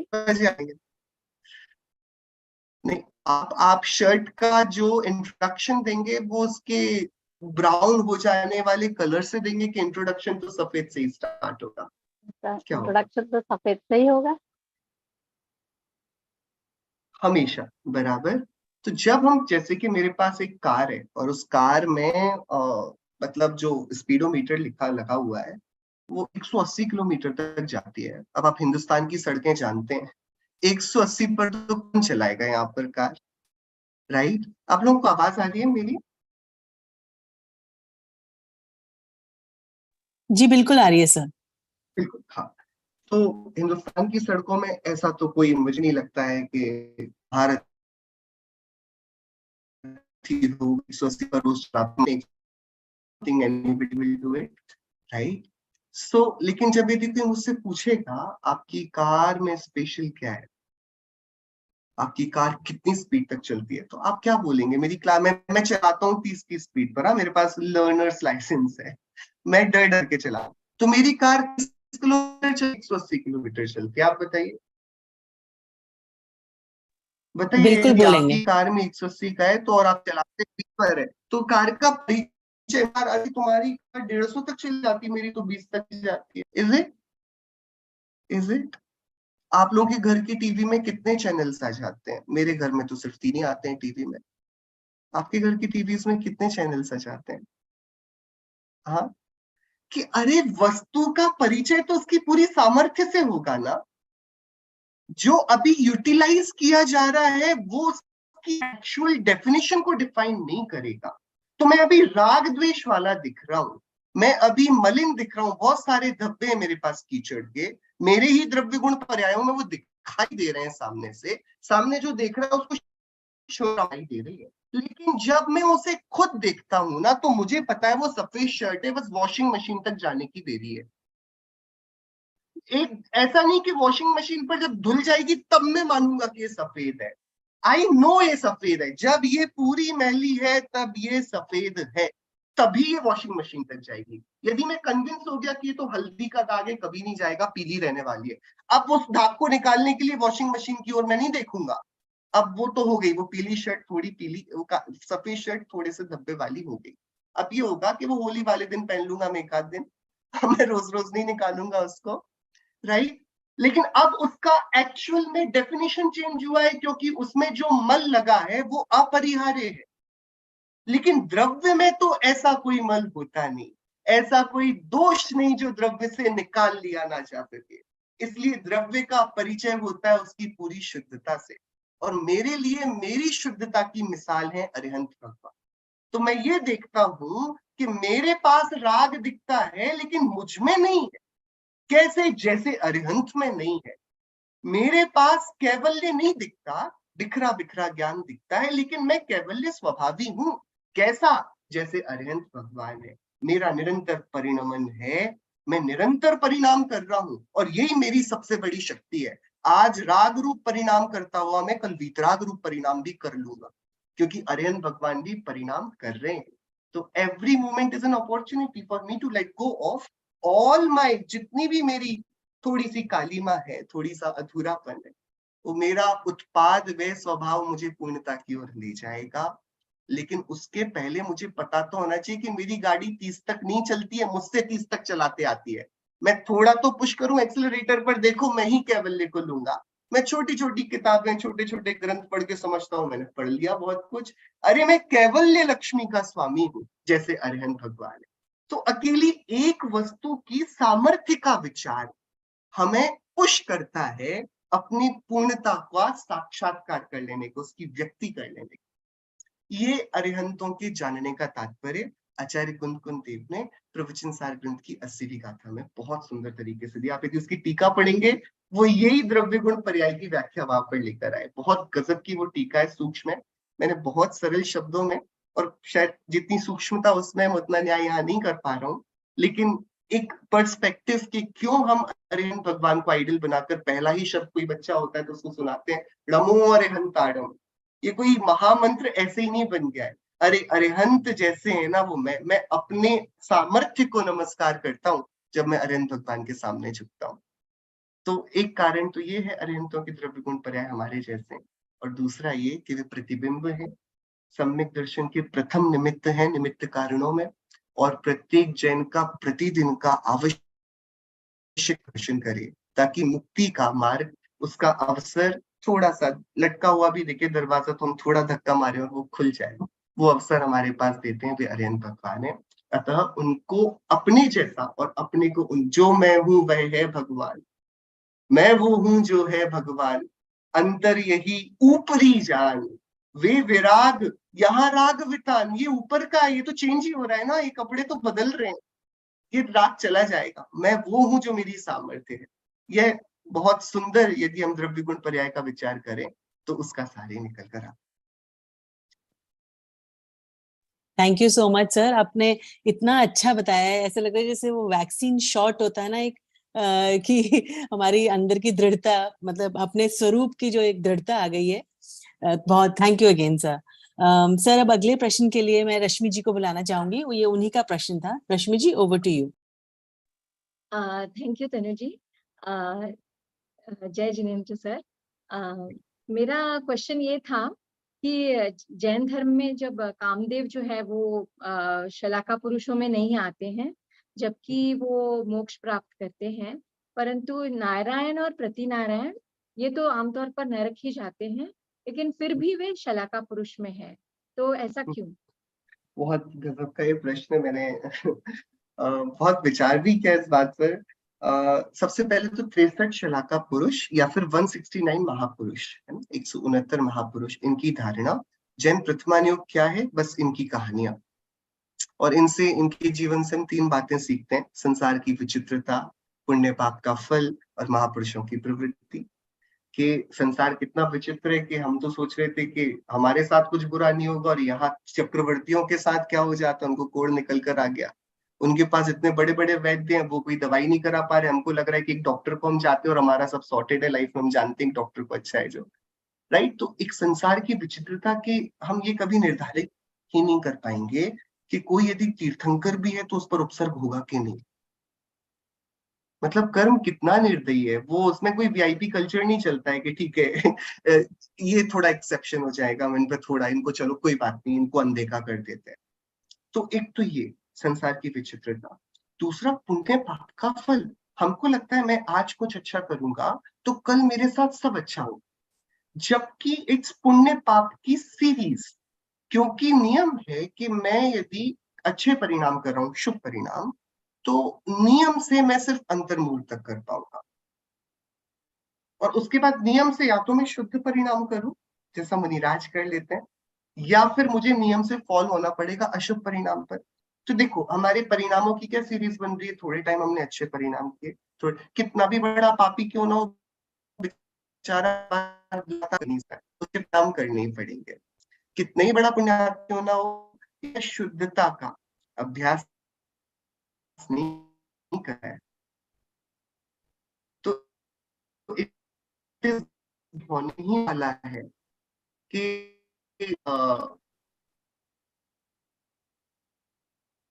वो गिरकर आ जाएगा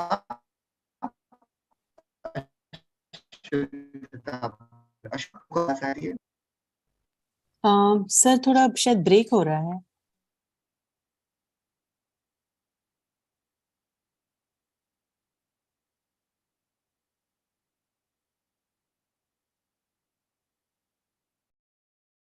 सॉरी, आप लोगों को आवाज आ रही है?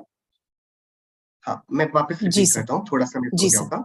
हाँ, क्या क्या बोल रहे हैं हम? सबसे पहली बात ये कि कितना ही अच्छा धर्मात्मा क्यों ना हो, यदि वह शुद्धोपयोग का अभ्यास नहीं कर रहा है, अंतर्मुहूर्त में नियम से उसके पाप परिणाम होंगे।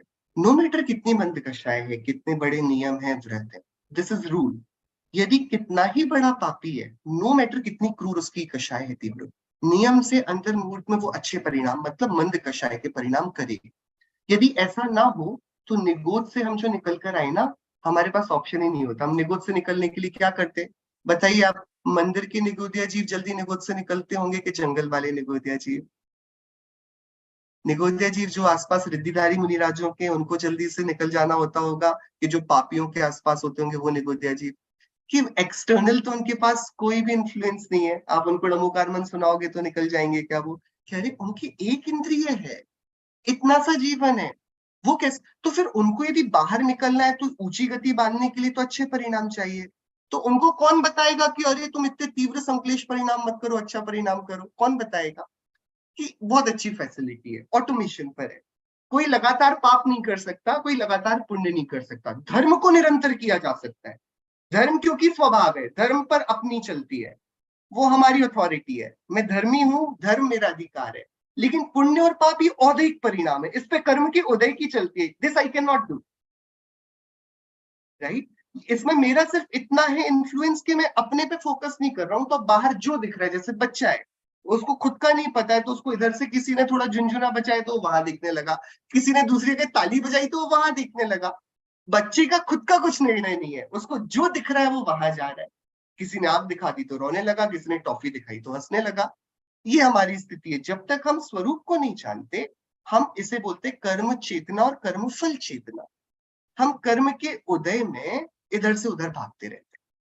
लेकिन द मोमेंट हम देखें कि नहीं, मेरी चाबी मेरे हाथ होनी चाहिए, मेरी स्टीयरिंग व्हील मेरे हाथ होनी चाहिए, कर्म नहीं चलाएगा, इसे ज्ञान चेतना कहते हैं, बराबर? तो अब ये हमको सीक्वेंस पता पड़ा कि कर्म का क्या सीक्वेंस है। जब मैंने परिणाम किए अशुभ शुभ, अशुभ शुभ, अशुभ शुभ, तो बंध कैसा हुआ? पुण्य पाप, पुण्य पाप, पुण्य पाप। तो उदय कैसा होगा? पुण्य उदय, पाप उदय, पुण्य उदय, पाप उदय। तो कोई समझे कि कल को ऐसा दिन आएगा जब कोई टेंशन नहीं रहेगी, तो कितना बड़ा झूठ बोल रहा है वो अपने आप को। क्योंकि आपकी बंधन की प्रोसेस ही ऐसी है कि आपने साथ साथ अंतराय बांधे। आप लगातार तो पुण्य बांध नहीं पाए, तो वो सीरीज में ही ऐसा फंसा हुआ है कि वो क्रम से। तो जब सब सोच रहे हैं कि अब सब ठीक हो गया है, सीता जी वापस आ गई हैं, तभी वहां पर तैयारी चल रही कि वापस जाएंगी। सबको लग रहा है सब सेटल हो गया अभी, लेकिन कुछ भी नहीं हुआ है। सबको अंजना को लग रहा है कि अब पवनंजय चलो 22 साल बाद आए, लेकिन आ तो गए आज रात, और बड़ी खुश है। और मणि भी देखे, अपनी मुद्रिका भी देखे, अंगूठी भी देखे, और एकदम खुश है वो तो एकदम। और उनको क्या पता कि अभी थोड़ा सा अच्छी अनुभूति हुई थी और ये हुआ। जंगल पहुंच गए, अब चलो ठीक है, जितने पहाड़ टूटे टूटे, कम से कम हनुमान तो पैदा हो गया ना। इतना खुश है हनुमान। और अरे क्या करेंगे जंगल में, तो ऊपर से विद्याधर राजा भी आ गया ले जाने के लिए। विमान पर बैठे हैं, कितने खुश हैं, सब बढ़िया चल रहा है, और धड़ाम से हनुमान नीचे गिरा। अब बेहोश हो गए, मूर्छित हो गए। कि एक के बाद एक कुछ ना कुछ लगे ही है ना, क्या करेंगे? तो ये सीरीज है, सबके साथ है। तो ये क्या? पुण्य पाप का फल। और इसमें अब जो डिफाइन करेगा हमारा कैरेक्टर है, वो है महापुरुषों की प्रवृत्ति। संसार विचित्र है, पुण्य पाप का फल लगातार लगा हुआ है। ऐसे में महापुरुष क्या करते हैं? What differentiates our response to the stimulus? हम बाहरी उदय में कैसा जवाब दे रहे हैं? तो प्रतिमान युग की 3 बातें, बराबर? अब देखिए प्रथमान युग में इसलिए ऑटोमेटिकली अधिकार हो जाएगा कर्म का, है ना, वहां पर बताएंगे कर्म को जीत कर मुक्ति प्राप्त करी, लेकिन चर्चा होगी उनकी जिनके जीवन में एक्सट्रीम कर्म की पॉसिबिलिटीज बनी। तो ऐसे बहुत राजा होंगे जिन्होंने सरल जीवन जिया, लेकिन हमें पांडवी याद आ रहे हैं क्योंकि महाभारत तो उनके टाइम ही हुआ। हमें राम सीता ही याद आ रहे हैं क्योंकि रावण तो वहीं आया। बाकी बहुत राजा हुए होंगे जो प्रभावशाली, मतलब वो राजा अच्छा है ना जिसके जीवन में कोई युद्ध नहीं हुआ, जिसने बहुत प्रेम से प्रजा का ख्याल रखा। कौन सा राजा अच्छा है कि जो लड़ते ही रहा वो अच्छा है? तो लेकिन ऐसे राजाओं की आप कहानी नहीं सुनोगे, और कहानी सुना भी थी वो लोग, अरे ये क्या कहानी हुई, कुछ हुई नहीं इसमें, तो कोई मसाले ही नहीं है उसमें, राइट। तो सरल जीवन तो उनका है सच में तो, लेकिन हम हमेशा एक्सट्रीम्स को देखते हैं। तो अब एक्सट्रीम जो प्रिपोजिशंस बनते हैं वो 63 लोगों के जीवन में बनते हैं, इसलिए ये सब कहलाते हैं पुण्य पुरुष। आचार्य कुंकुम देव ने पंचाशी का संग्रह ग्रंथ के आखिरी में जब वो मुनिराजों को संबोधन दे रहे थे ना, तो उन्होंने बोला देखो अरिहंत सिद्ध चैत्य साधु इन सब की जो भक्ति है, इस भक्ति से बहुत पुण्य बनता है, बहुत पुण्य बनता है, और उससे पहले तो देवत्व में इंद्र प्रतीन्द्र बनते हैं, और यहाँ पर चक्रवर्ती नारायण प्रति नारायण बनते हैं। किसकी यहाँ पर फोकस क्या है? फोकस क्या है? पुण्य। वी आर टॉकिंग अबाउट पुण्य। हम पुण्य के उपार्जन की बात कर रहे हैं, पुण्य के निर्जरा की बात नहीं कर रहे हैं। कौन पुण्यशाली है कि लोक में पुण्यशाली प्रधान पुरुष 63 है, बराबर। कौन कौन है? सबसे पहले तीर्थंकर भगवान 24 जो नियम से राजकुलीन होते हैं और नियम से मोक्ष में जाते हैं, ये तो एकदम प्रधान हो गए। अब इनके अलावा जो है ना वो सब डायनेस्टीज हैं, वो सब राजाओं की लीनिएज है। चक्रवर्ती सबसे ऊपर होता है, उससे छोटे अर्धचक्री नारायण होते हैं। अर्धचक्री बनता है किसी को हराकर, वो प्रति नारायण होता है। और अर्धचक्री के ऊपर बैठे होते हैं बलदेव साथ में, मतलब उनके भाई, है ना। ये 27 लोग हो गए, बराबर। ये चक्रवर्ती, नारायण, प्रति नारायण और बलभद्र, तो 27 प्लस 12 और प्लस 24, इस तरीके से हमारी कुछ 63 शलाका पुरुष बन जाते हैं, बराबर। ठीक है। इनमें क्या नियम है कि नियम से नारायण और प्रति नारायण नियम से नरक जाएंगे। देयर इज नो, उनको वैराग्य होगा ही नहीं, वो कोई ऑप्शन ही नहीं है। तो देखिए आपको लगता होगा रावण बुरे हैं कि लक्ष्मण अच्छे हैं, लेकिन यदि आप एंड रिजल्ट देखो तो दोनों जाते एक ही जगह रहे हैं। तो how do we even define कौन सही है कौन गलत है? आप बताइए, हाउ डू वी डिफाइन? क्योंकि जिन्होंने युद्ध लड़ा और जो राज्य में मरे वो सब तो अंत में जो अपना फल पा रहे हैं वो नरक के ही पा रहे हैं, बराबर। तो अब हम डेफिनेशन जो कर रहे हैं प्रथमान युग में, इट्स नॉट बेस्ड ऑन कि कोई मोक्ष गया कि नहीं गया। हमारा कोर यहाँ पर इंटेंट है किसको पुण्य के शिखर पर पहुंचाया उसके परिणामों ने। तो सबसे पुण्य पुरुष मतलब जो महातीर्थंकर नाम के महापुण्य का जिनको उदय है वो है तीर्थंकर। इसके बाद जो एक 6 खंड में जो राजाओं में सबसे बड़ा हो सकता है वो चक्रवर्ती, और फिर उनसे हाफ अर्धचक्री और उनके साथ वाले बलभद्र, इनको ही प्राइम पुरुषों में रखते हैं। फिर इसके बाद सेकंड जो इक्वेशन आती है वो हो जाती है रुद्र की, नारद की, तीर्थंकर के गुरु। बड़ी बहुत इंटरेस्टिंग बात है, 169 पुरुषों में जो सबसे पहले बोले तीर्थंकरों, फिर बोला उनके गुरु। और आपको पता है उनके गुरु कौन होते हैं? तीर्थंकरों के गुरु उनके माता और पिता। कितना सुंदर संबोधन है। माता पिता नहीं बोलकर क्या बोला? उनको गुरु बोला। आपने सुना है वो तीर्थंकर जब गर्भ में आते हैं माता को पहले 16 स्वप्न आते हैं। तीर्थंकर की माता भी कैसी होती होगी? भक्तामर में हम पढ़ते हैं जैसे कि सूर्य को उगाने वाली तो एक ही दिशा है, ऐसे तीर्थंकर को जन्म देने वाली तो एक, जैसे वो प्राची है ऐसे तीर्थंकर की माता है। तो ये गुरु मतलब क्या? उत्तम द्रव्य के लिए उत्तम निमित्त चाहिए ना, तो वो सामान्य नहीं होते, वो भी गजब के होते हैं वो गुरु। फिर हमारे पास रुद्र हैं जो नियम से नरकगामी होंगे, नारद भी नियम से नरकगामी होंगे, कामदेव का अपवर्ग है। तो वो बहुत सौंदर्य से, बहुत सुंदर अवयवों से उनका शरीर बनता है। 24 तीर्थंकरों के काल में 24 कामदेव होते हैं। बाहुबली भगवान उनमें से प्रथम थे। ये सब कामदेव बहुत सौंदर्य के साथ साथ आंतरिक सौंदर्य से धनी होते हैं, इसलिए अपवर्ग के पात्र होते हैं। तो है तो प्रधान पुरुष, लेकिन जब हम पुण्य के लेवल पर काउंट करेंगे तो इनसे बहुत ऊपर है चक्रवर्ती, नारायण, प्रति नारायण और बलभद्र। तो शलाका पुरुषों में ये रखा गया। तो शलाका पुरुष इज नॉट समथिंग कि वो मोक्ष जा रहे, जाएंगे अगले भवों में नियम से, क्योंकि सम्यक्त्व के बिना ये पुण्य बांधने की सामर्थ्य नहीं होती। लेकिन अभी तो वो आइडल नहीं बन सकता। आप रावण को आइडल बनाओगे कि लक्ष्मण को? कृष्ण जी को आइडल आप कैसे बनाओगे? कंस को बनाओ, किसको बनाएंगे? जरासंध को बनाएंगे? तो अरे लेकिन वो है तो प्रमाण पुरुषों में कि अरे वो इसलिए क्योंकि ही इज द एग्जाम्पल कि यार रावण जैसा नहीं बनना है हमको, राम जैसा भाई पाकर लक्ष्मण जैसा भी नहीं बनना है हमको, हमें राम जैसा बनना है। हमें इस संसार में ये उपलब्ध पुण्य राशि को भी ठुकराकर स्वरूप के वैभव के पास जाना है। इसलिए जब हम प्रधान पुरुषों की बात करें, पुण्य इज द इंटेंट, नॉट उनका निर्वाण, उनका पुरुषार्थ। ये सिर्फ बेसिक डिस्टिंक्शन है, राइट? और जो हम स्टोरीज पढ़ रहे हैं वो इनकी, क्योंकि उनकी स्टोरीज बहुत इम्पैक्टफुल है। उनको सुनते ही हमको लगता है अरे हम क्या कर रहे हैं। क्या चक्रवर्ती, उन्होंने क्या क्या छोड़कर, बताओ, अपने गर्भ वाले बच्चे का, वज्रनाभि चक्रवर्ती, पार्श्वनाथ भगवान के पूर्व भाव में, क्या जो वैराग्य भावना हम पढ़ते हैं, यह विधि राज करे नर नायक, भोगे पुण्य विशाला, सुख सागर में रमत निरंतर, जात न जानियो काला।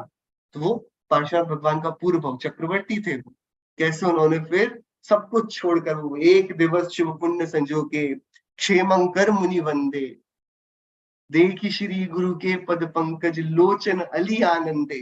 जा रहे थे जंगल में घूमते घूमते, अरे क्षेमंकर मुनिराज मिल गए। ओहो, देखते ही अरे और फिर मुनिराज के पास बैठे नतमस्तक होकर, तो मुनिराज ने क्या बोला?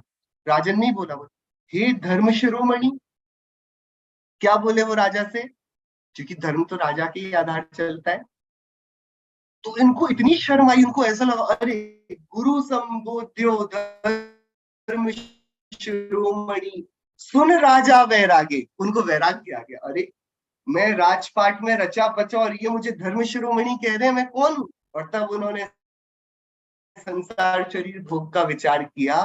तो छोड़े संग साथी, कोड़ी 18 घोड़े चौड़े, 84 लख हाथी। हाँ, इस तरीके से सब छोड़ दिया। और हम सोच रहे हैं कि थोड़ा सा दे रहा हूं मैं पैसा, मेरा नाम तो लिखा जाएगा ना वेदी में कि नहीं लिखा जाएगा? वो हमें इसमें स्मरण चाहिए ना चक्रवर्ती का। इसलिए ये पुण्य पुरुष पुण्य को धिक्कारा कैसे उन्होंने, उसके लिए उदाहरण बनते हैं। बाकी इसमें ऐसा कुछ भी नहीं है ना। एक क्वेश्चन आया है इसमें, काउंटर क्वेश्चन है, if there is no good and bad according to Jain दर्शन, then how do we define that as a quality to adopt in our idols?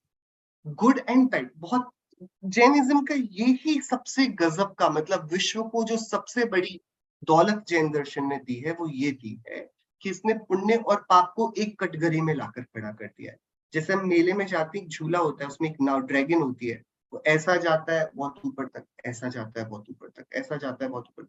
तो आपको पता है उसका रूल क्या है? जो इस साइड बहुत ऊपर तक जाएगा ना, ऑटोमेटिकली क्या होगा? वो उस साइड भी बहुत ऊपर तक जाएगा।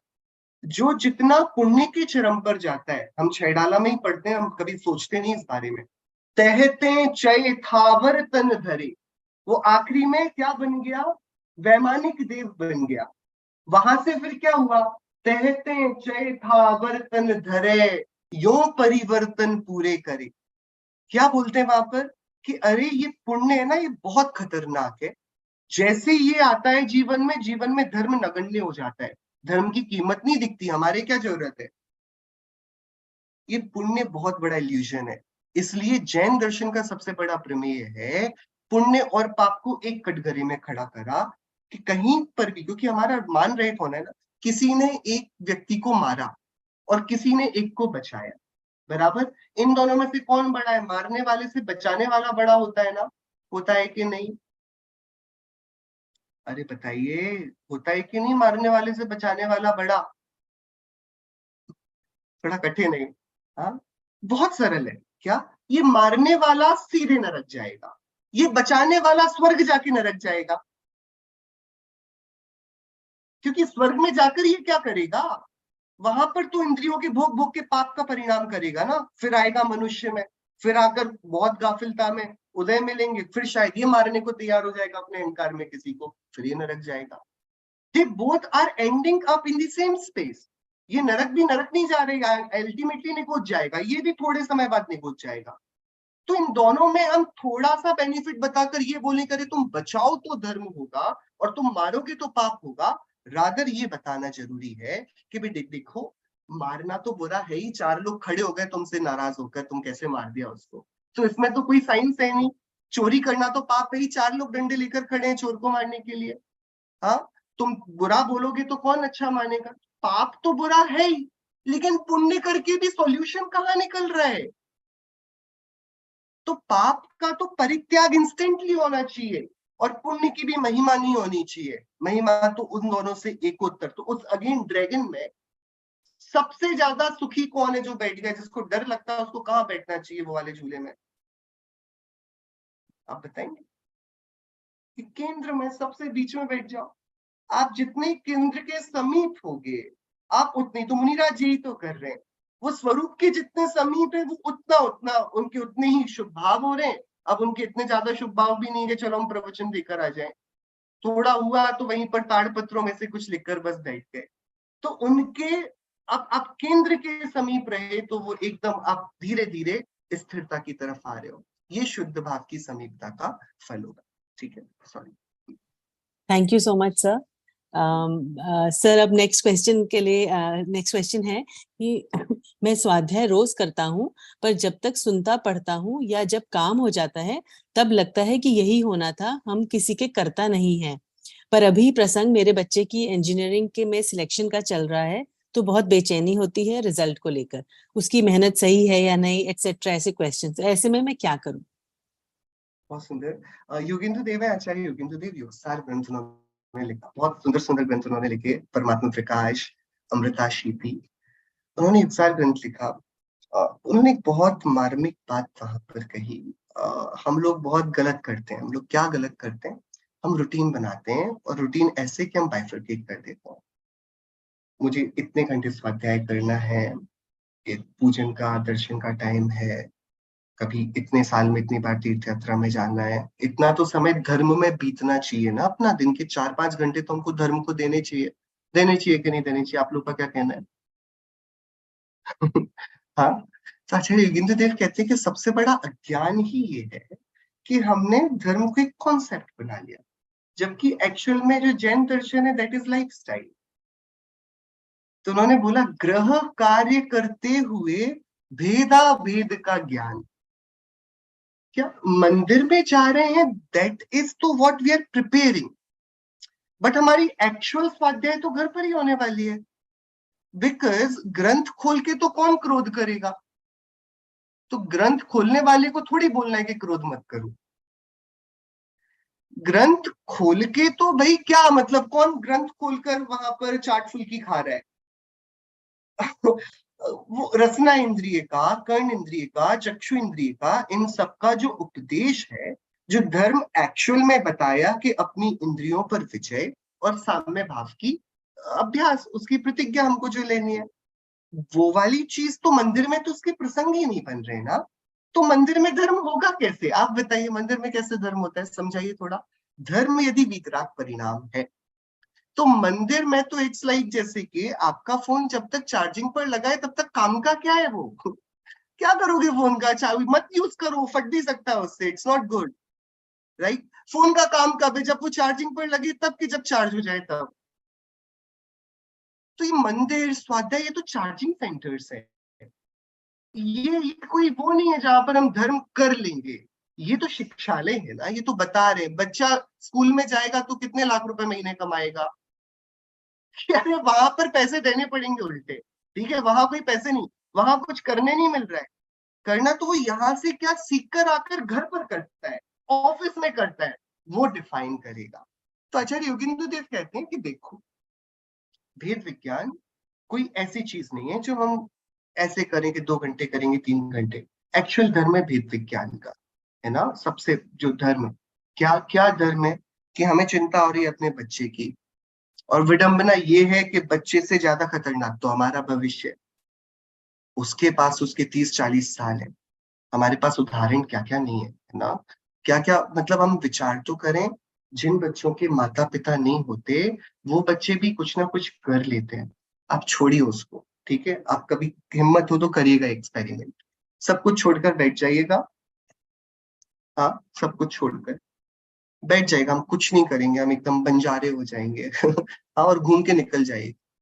आप somehow you'll find out कि आपको खाना मिलने लगा है। somehow you'll find out कि आपको कोई बोलेगा चलिए आज हमारे घर पर रुक जाइए। somehow कोई आप कहीं मंदिर में दर्शन करने के, आपको नहीं पता है वो जैन भोजन कहीं मिलेगा नहीं मिलेगा, आप दर्शन करके फुर्सत नहीं कि दो लोग खड़े, अरे आप कहाँ से आए, चलिए आपको हमारे यहाँ भोजन करना पड़ेगा। ऐसा हुआ होगा आप लोगों के साथ कभी ना कभी तो। हाँ, ये जो कर्म का उदय है ना, बड़ा विचित्र है, और ये व्यक्ति का इंडिविजुअल काम करता है। जैसे कि मेरा पुण्य बहुत कम है और मेरे पिता का पुण्य बहुत ज्यादा है, तो उनके पुण्य की छाव में मेरा कुछ सुकून हो जाएगा ना। मेरे पापा का पुण्य मेरे काम आएगा कि नहीं आएगा? कि पुण्य कैसे बंधा? गो बैक टू बेसिक्स, परिणाम से। परिणाम किसके थे? उस जीव के। तो फल किसको मिलेगा? उसको। पाप किससे बंधा? परिणाम से। पाप किसके थे? मेरे। फल किसको मिलेगा? तो यदि चक्रवर्ती का भी बेटा है और यदि उसका पुण्य नहीं है, you can't do anything about it. You cannot. बराबर? तो सबसे पहले भेद विज्ञान चाहिए कि मेरे परिणामों का फल मेरा है, उसके परिणामों का फल उसका है।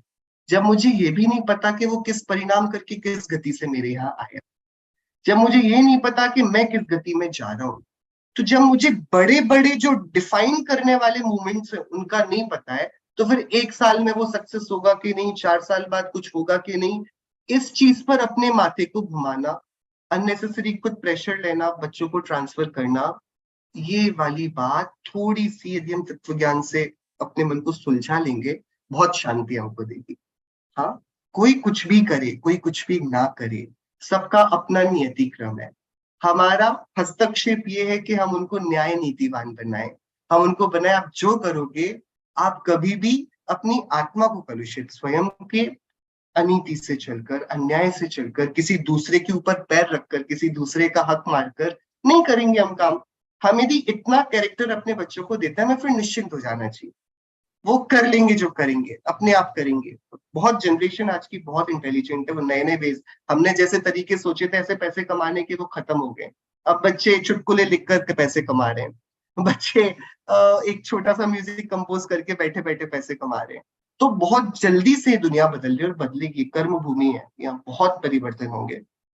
हम उनको कुछ भी सिखा लें, कुछ भी एग्जाम के लिए बोलें, कुछ भी बोले कि ये कर लो तुम डिफाइन हो जाओगे मूवमेंट, नहीं। 10वीं फेल बच्चा भी आज बहुत कमा रहा है और एक बड़ा आईआईटी से पढ़ा भी बेचारा बैठा हुआ है डिप्रेशन में। Let's not do this. हमारा इंटेंट है हमारी पाठशालाओं से जो हमको मिलता है, हमारे स्वाध्याय से, बेटा मनुष्य भाव अनमोल है, भले ही अपन कम कमाएंगे, भले ही अपन शांति से रहेंगे, सादगी से रहेंगे, इच्छाओं को कम करेंगे, लेकिन अपन अन्याय के रास्ते पर, अनीति के रास्ते पर नहीं चलेंगे। हमारे आइडल वो नहीं है जो जितना कमा रहे हैं, हमारे आइडल वो हैं जो जितनी शांति से रह रहे हैं। बिकॉज बहुत कमा कर भी आप आपाधापी में घूमोगे तो ultimately purpose of life will gets unfulfilled, no. So we have to, so it's not to demotivate, it's not to tell कि नहीं तुम अपने गोल्स को लोअर सेट करो, आपकी कैपेबिलिटी है, do it, but remember it will not define your success. Success वो होगी कि जब आप सब कुछ, आप ऊपर पहुंचकर एकदम से एक दिन क्रैश होते हो, और तब आप कंपोज कर पाओ कि ठीक है, आपको महापुरुषों की कहानियां याद आ पाए, आपको पता पड़े कि अरे ये पुण्य पाप की फल है, ये संसार की विचित्रता, और इसमें मुझे अपनी ज्ञान चेतना को, अपनी चैतन्यता को कायमी रखना है। ये इंटेंट हमारा होना चाहिए। तो बिल्कुल स्वाध्याय को हम थोड़ा सा किताबों से, कक्षाओं से बाहर लाकर एक्चुअल में विचार में शुरू करें। अरे मेरा उदय अलग है, मेरा दैव अलग है, मेरे परिणाम से मेरा भविष्य का निर्माण होगा, और मैं कौन हूं? मैं चैतन्य हूं, मैं राग द्वेष कर सकता नहीं, करने वाला नहीं, ये सब औधिक परिणाम है। मुझे अपनी चैतन्यता का, मुझे अपनी कीमत करनी, ऐसा अभ्यास हम करेंगे, आप देखेंगे पूरे परिवार का माहौल बदलेगा सबका, क्योंकि सबको उनकी स्वतंत्रता मिलेगी और वो किसको नहीं प्यारी है। ठीक है जी बिल्कुल sir, thank you so much. स्वाध्याय हमें भेद विज्ञान हमें पल पल, और जैसे आपने कहा this is a way of life basically. जी, तो सर अब लास्ट क्वेश्चन है कि हमारी भूमिका में हम धर्म ध्यान कैसे करें? बहुत सुंदर। ये बिल्कुल इससे रिलेटेड प्रश्न है, बिल्कुल इससे ही रिलेटेड है जो हमने भी पहले बात करी। तो हमारी भूमिका में धर्म ध्यान की बात मुझे बहुत पसंद है। पंचासिका संग्रह ग्रंथ की 3 गाथाओं में उन्होंने क्या किया, पुण्य भाव की चर्चा करी, बराबर। पुण्य आश्रम के कारण क्या क्या है, क्योंकि वहां पर नव पदार्थों में पुण्य पदार्थ भी आएगा, तो उसका वर्णन किया। तो 3 बातें वहां पर करी। देखिए धर्म ध्यान क्या होता है और शुक्ल ध्यान क्या होता है, हम पहले ये समझ लें। 4 प्रकार के ध्यान है। क्विकली, बहुत ज्यादा समय नहीं लूंगा मैं, एकदम सरल है। 4 प्रकार से हम लोग अपने जीवन में, सिर्फ 4 हमारे आयाम है जहां पर हम घूम सकते हैं, हमारे पास ऑप्शन है। सबसे पहला, इधर somebody कैन बी डिप्रेस्ड और परेशान, जैसे मैं गिर गया और मुझे बहुत तेज चोट लगी, मैं चिल्ला रहा हूँ, मैं चीख रहा हूँ, या फिर मुझे किसी ने बुरा कह दिया और मैं दिन भर से आई एम फीलिंग अपसेट, यार कोई मुझसे ऐसा कैसे बात कर सकता है। या फिर मेरी कल बहुत बड़ी एक ईएमआई आ रही है और मेरे पास आज पैसे नहीं है, मैं टेंशन में हूँ कि क्या होगा। एनी काइंड ऑफ टेंशन जहां पर आप छोटा महसूस कर रहे हैं, आप परेशान महसूस कर रहे हैं, आप दबा हुआ हेल्पलेस महसूस कर रहे हैं। वो रुदन का कार्य हो सकता है, चिंता हो सकती है, शोक हो सकता है ना। इसे कहते हैं आर्त, आप भीगे हुए रोते हुए हो, है ना, ये आर्त ध्यान है। या you feel helpless, you can't do anything about it, है ना, ये आर्त ध्यान। पाप के उदय में जिससे हम पीड़ित होते हैं वो कहलाता है आर्त ध्यान। तो जब भी आपको टेंशन हो रही है, स्ट्रेस हो रहा है, बहुत चिंता लग रही है, क्या होगा क्या नहीं होगा, मतलब हम कौन सा ध्यान करें, आर्त। इससे जो मेजॉरिटी जो कर्म का इन्फ्लक्स होता है बहुत खतरनाक है। तो नेगेटिविटी अट्रैक्ट्स नेगेटिविटी। इसको आचार्य उमा स्वामी देव ने तत्वार सूत्र में कैसे बोला, असाता वेदनीय कर्म बंध के कारण क्या है, दुख शोक तापा क्रंदन परिवेदन, ये सब क्या है। आप जब टेंशन लोगे कि यार मेरे साथ बुरा क्यों होता है, आप तुरंत कर्म को इन्विटेशन देते हो कि और बुरा कर। जैसे एक बच्चे को आप चिढ़ा रहे हो, वो चिढ़ गया, तो आपको मोटिवेशन मिलती है ना, क्या मिलती है इसे और चिढ़ाओ, ये चिढ़ता है। किसको, अच्छा एक बच्चे को आपने चिढ़ा और वो कुछ नहीं बोला, मुस्कुरा दिया, अब आपको क्या लगता है, यार कोई और तरीका ढूंढना पड़ेगा, ये तो चिढ़ ही नहीं रहा है इससे। ऐसे ही करते हो ना आप लोग, क्या करते हो आप बताइए, आप लोग चिढ़ाते नहीं होगे किसी को, but how it works you know, right, correct. कर्म भी बिल्कुल ऐसे ही है। जो दुख, पाप के उदय में जितना दुखी होगा कर्म उसको उतना पाप का उदय देगा। It's the negative, it's attraction वाला मैकेनिज्म है, क्योंकि इसको अच्छा लग रहा है ना परेशान होना, तभी तो हो रहा है। नहीं लगता तो बोलता है कुछ भी हो जाए मैं नहीं रहूंगा। He chose to weep, to cry, to suffer. तो जो पाप के उदय में प्रस्तुत है दुखी हो जाने को, तो आर्त ध्यान का फल मेजॉरिटी संक्लेश होता है, और संक्लेश से त्रियंश गति का प्राइमरीली बंद होता है। तो हम जितना टेंशन लेंगे, मतलब majority of the chances are after death will be one of the animals. ये जैनिज्म ब्रॉडली क्लासिफाई करता है। अब लेकिन पुण्य के उदय में बात अलग हो जाती है। मेरा पुण्य का उदय, एंड मैंने बोला आज थोड़ा मन थोड़ा अच्छा नहीं हो रहा है, let's watch some crime movie. बच्चे वीडियो गेम लेकर बैठ गए, खेलेंगे, आज शूटिंग गेम खेलेंगे। या आप बहुत बड़े आदमी और आपके साथ आपका कोई कलीग है और वो भी बड़ा होने वाला है, but you feel jealous of him, right. तो आप सोचते हैं नहीं ये नहीं पढ़ना चाहिए, तो आप कुछ तरीके लगाते हैं, आप अपने में ज्यादा इन्वेस्ट करते हैं, आप बोलते हैं नहीं वो दब कर भी मेरा नाम आना चाहिए उसका नहीं। तो आप पुण्य के उदय में 4 बातें बनती है। तो आप हिंसा में खुश होने लगते हो,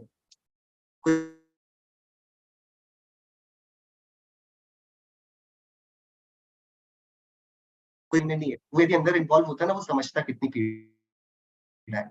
तो आवाज आ रही है आपको? सर बीच में ब्रेक हो गई थी।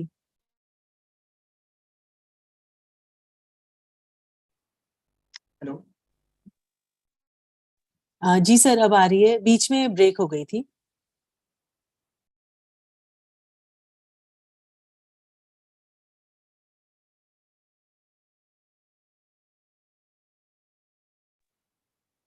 सर आप लोगों को आवाज आ रही है? जी आ रही है, अब आ रही है सर। अभी अभी नहीं आ रही है।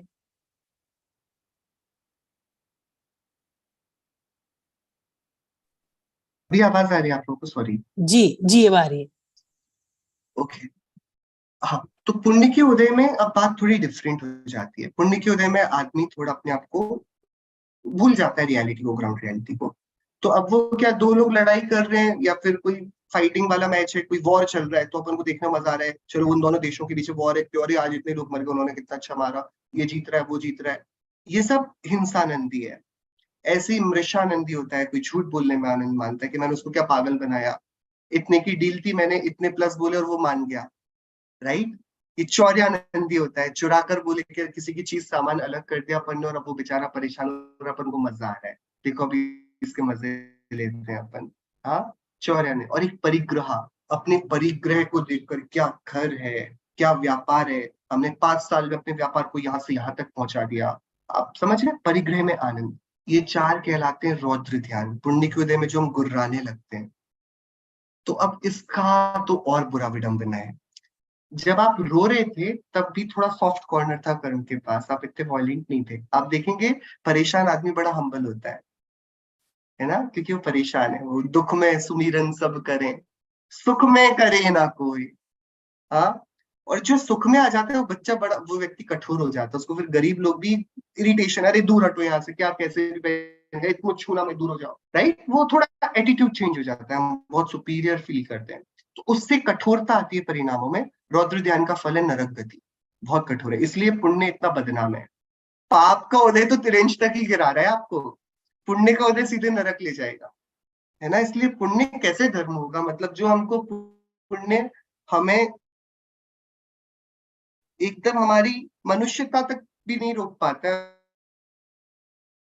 हम एकदम पाश्विक वृत्ति करने लगते हैं, थोड़ा अधिक सखा भाव कर लेते हैं, हम अपने से छोटों के प्रति दया नहीं रख पाते हैं, ये दिक्कत। अब जब इन दोनों में से हमने बोला हमें ना हम पाप के उदय में परेशान होंगे, ना पुण्य के उदय में हम एकदम गाफिल होंगे, तो क्या किया जाए। तो तीसरी विंडो खुलती है धर्म की। ये धर्म है तत्व विचार वाला, ये धर्म है स्वरूप के विचार का, बराबर। तो इस धर्म के भी 4 प्रकार, 2 प्रकार से 4 भेद हैं। एक तो जो हम ध्यान करने बैठते हैं वो धर्म होता है, और एक हम जो विचार करते हैं वो धर्म होता है। तो जब हम ध्यान करते हैं, जो हमने पहला प्रश्न लिया, अरहंतों के जैसा अपने को देखना, है ना। तो अलग अलग प्रकार से धर्म ध्यान के वहां पर भेद बनते हैं कि हम भैया रूपस्थ ध्यान करेंगे, रूपातीत ध्यान करेंगे, पदस्थ ध्यान करेंगे, कि पिंडस्थ ध्यान करेंगे। ये ध्यान की धारणाएं हैं, लेकिन एक अलग प्रकार से होता है बहुत गजब का ध्यान, धर्म ध्यान। कितना सरल है, बिल्कुल एकदम। कितना आपने पूछा धर्म ध्यान हम कैसे करें, तो हम धर्म ध्यान के भेद तो पढ़े। क्या किसी को पता है धर्म ध्यान, पहले प्रकार का धर्म ध्यान किसे कहते हैं? धर्म ध्यान के 4 भेद होते हैं। धर्म ध्यान का पहला प्रकार क्या है? कोई भी? रूपस्थ, रूपातीत, पिंडस्थ, ये सब तो हो गए, ये तो हमने देखे। ये तो जब धारणा वाले, जब हम अकेले बैठे हैं तब के हैं। बाकी के 4 प्रकार के धर्म, 2 प्रकार से धर्म ज्ञान के 4 भेद बनते हैं। तो अपाय विचय, आज्ञा विचय, ऐसे 4 भेद और हैं। Very good. हाँ हाँ, अपाय विचय, आज्ञा। पहला है आज्ञा विचय। जी। आज्ञा मतलब, आज्ञा किसकी आज्ञा, कि कौन देता है हमारे यहाँ आज्ञा? तीर्थंकर देव की दिव्य ध्वनि होती है। क्या आज्ञा दी उन्होंने? उन्होंने बोला सम्यक दर्शन ज्ञान चारित्राणि मोक्ष मार्गा। उन्होंने बोला संसार में 6 द्रव्य, 7 तत्व, पंचास्तिकाएं, 9 पदार्थ हैं। विचय, उस आज्ञा का विचार करना। हम बस बैठकर सोच रहे हैं कि यार संसार अनित्य, देखो तो हम 12 भावनाओं के बस नाम पढ़ रहे हैं, नाम पढ़ रहे और विचार कर रहे हैं, अरे सब असार है, अशरण है, कितना बेकार संसार है, हम अकेले हैं, सब कोई हमसे अन्यत्व है, ये शरीर कितना अशुचि है, प्रति समय इन परिणामों से आश्रय हो रहा है, हमें नहीं करना, हम संवर करेंगे, करते करते निर्जरा भी होगी। अरे ये लोक कितना बड़ा है, इसमें कितने जीव कहाँ कहाँ भरे हुए हैं, लेकिन इस पूरे लोक में सार तो धर्म है, और इस धर्म की प्राप्ति कितनी दुर्लभ है। 12 भावनाओं में हम यही विचार कर रहे हैं, बराबर। ये क्या है? ये है आज्ञा। हम आज्ञा का विचार कर रहे हैं कि भाई 7 तत्व, 5 आस्तिकाएं, 6 द्रव्य, इनके बारे में सोचना। तो अपन ने जब द्रव्य गुण की पर्याय की चर्चा करी ना, आप लोगों ने उस समय ना किसी के ऊपर क्रोध किया, ना मान किया, हम प्रसन्नता से तत्व विचार कर रहे थे। तो ये जो हम कर रहे थे धर्म ध्यान था, है ना। हम जो स्वाध्याय करते हैं, चर्चा करते हैं, राइट। दूसरा कौन सा होता है? कोई दूसरे का नाम बताएगा? अपाय विचय। देखिए हमें क्या करना है, हमारे पास हम जितने परिणाम करते हैं उससे क्या होता है? कर्म का बंध होता है। हमें कर्म से निर्जरा का उपाय करना है, मतलब कर्म का अपाय करना है। तो उन साधनों पर विचार करना जिससे कर्म जाते हो। हम नाना प्रकार से आलोचना करते हैं, प्रतिक्रमण करते हैं, प्रत्याख्यान करते हैं दोषों को, और हम अलग अलग तरीके के नियम लेकर विचार करते हैं कि नहीं यार, ज्ञानावर्णी कर्म के क्या कारण है, दर्शनावर्णी कर्म के आश्रव के क्या क्या कारण है। इन सबको हम कैसे, राग द्वेष क्रोध आदि कषायों को कैसे नष्ट करें, उसका विचार करना, बस विचार करना। क्रोध के समय यदि विचार आ जाए कि गुस्सा नहीं करना है तो गुस्सा चला जाता है। ये इतना ही तो सरल है ना, आपको विचार ही तो करना है। तो ये कहलाता है दूसरे प्रकार का धर्म ध्यान, कि कर्म का देखो हमारे परिणामों से आश्रय होता है, मुझे अपने परिणामों को समता भाव की तरफ लेके जाना है, नहीं करने मुझे ऐसे परिणाम। ठीक है। तीसरा होता है संस्थान विजय। क्या होता है संस्थान? आपने संस्थान का आकार, ये लोक कैसा है आप जानते हैं? लोक कैसा है? 363 घन राजू का ये लोक है, ऊपर से एक राजू है, ऐसा एक आदमी कमर पर हाथ रख के पैर फैला ले। इसमें सबसे ऊपर सिद्धि शिला है, उसके ऊपर भी वातवलें हैं, 3 वातवलें से वेष्टित है। उसके बाद नीचे सर्वार सिद्धि के विमान है, अनुदेश अनुत्तर वैमानिक देवों के विमान है। फिर मेरु पर्वत आ जाता है, हमारा पूरा थाली के आकार का जम्बू द्वीप है, असंख्यात द्वीप समुद्र है। चित्रा पृथ्वी के फिर नीचे हम जा रहे हैं तो नरक चालू जा रहे हैं, 7 पृथ्वियां हैं, उसके नीचे बादल निकूद है। कितना बड़ा ये विश्व है।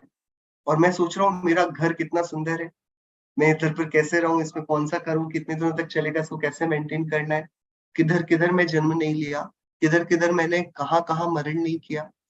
लोक का विचार करना और लोक से बहुत वैराग्य ले लेना कि अरे ये जीवन आज रहता हो तो रहे, जाता हो तो जाए, मुझे भय नहीं है मृत्यु का, लेकिन मुझे अपने स्वरूप का, अपनी त्रिकालिक सत्ता का परिचय अभी प्राप्त करना है। ऐसा बहुत विचार करके संस्थान विजय नाम का धर्म ध्यान होता है। और कौन सा होता है? किसी के पास और कुछ भी है क्या? और भी बताएंगे चौथे प्रकार का कौन सा होता है? एनीबॉडी?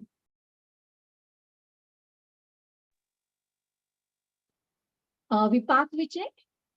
विपाक विजय आप बता पाएंगे? विपाक विजय क्या कहलाता है? विपाक मतलब एक सविपाक निर्जरा अविपाक निर्जरा हम पढ़ते कर्म हैं। का उदय, विपाक पक जाना कर्म का। तो देखो अब आपके आज बहुत तेज आपकी एक डील होनी थी और नहीं हो पाई, या फिर आप जा रहे थे और आपको अचानक से बहुत ब्रेक पेन होने लगा, ये कर्म का उदय है। आप जो चाह रहे थे वो नहीं हो पाया, ये कर्म का उदय है। बराबर। कर्म के उदय में कर्म के उदय का विचार करना। अभी क्या कर रहे थे हम? आत्मज्ञान कर रहे थे, यार मेरे साथ हुआ क्यों, वाई मी। अब आप ये विचार, अरे यार देखो ऐसे पता नहीं कैसे परिणाम किए होंगे अपन ने, चलो कोई बात नहीं, अब अपन ऐसे नहीं करेंगे। ऐसे समता को लेकर आने विपाक विजय ये मुनिराज करते हैं। तो ये बहुत बड़े बड़े ध्यान है, ये अपन अपने प्रैक्टिकल रूप में अपने जीवन में कैसे कर सकते हैं, इनका विचार करना चाहते। भगवान ने क्या बोला? सारी पर्यायें क्रमबद्ध हैं, एक द्रव्य दूसरे द्रव्य का कुछ नहीं करता है, 6 द्रव्य सात है। कर्म का उदय आता है, उस समय कर्म का उदय पर फोकस करना, सिचुएशन पर नहीं।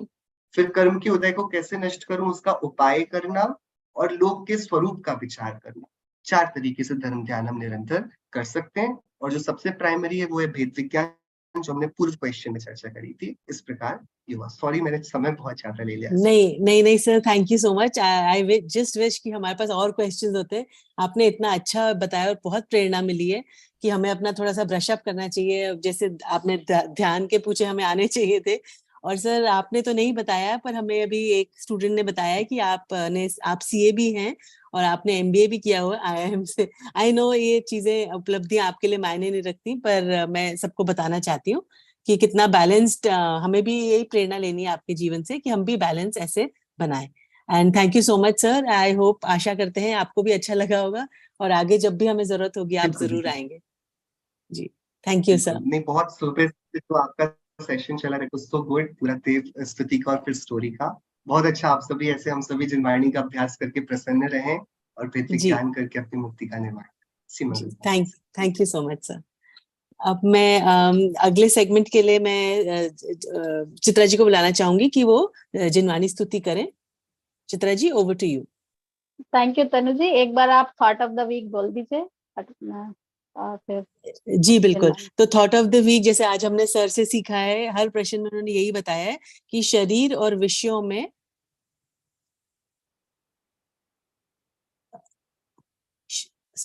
शरीर और विषयों में मूर्छित होकर हमें दुर्लभ अवसर खोना अविवेक ही है। तो now Chitra ji, over to you. Thank you Tanu ji. तो सेशन समाप्त करते हैं इस स्तुति से। निज निधि निज में बताए, यह अनंत उपकार है। जिसके लिए जिनवानी माँ को वंदना सत बार है, जिसके लिए जिनवानी माँ को वंदना सत बार है। 9 बार नमः का मंत्र बोलेंगे। जय जिनेन्द्र।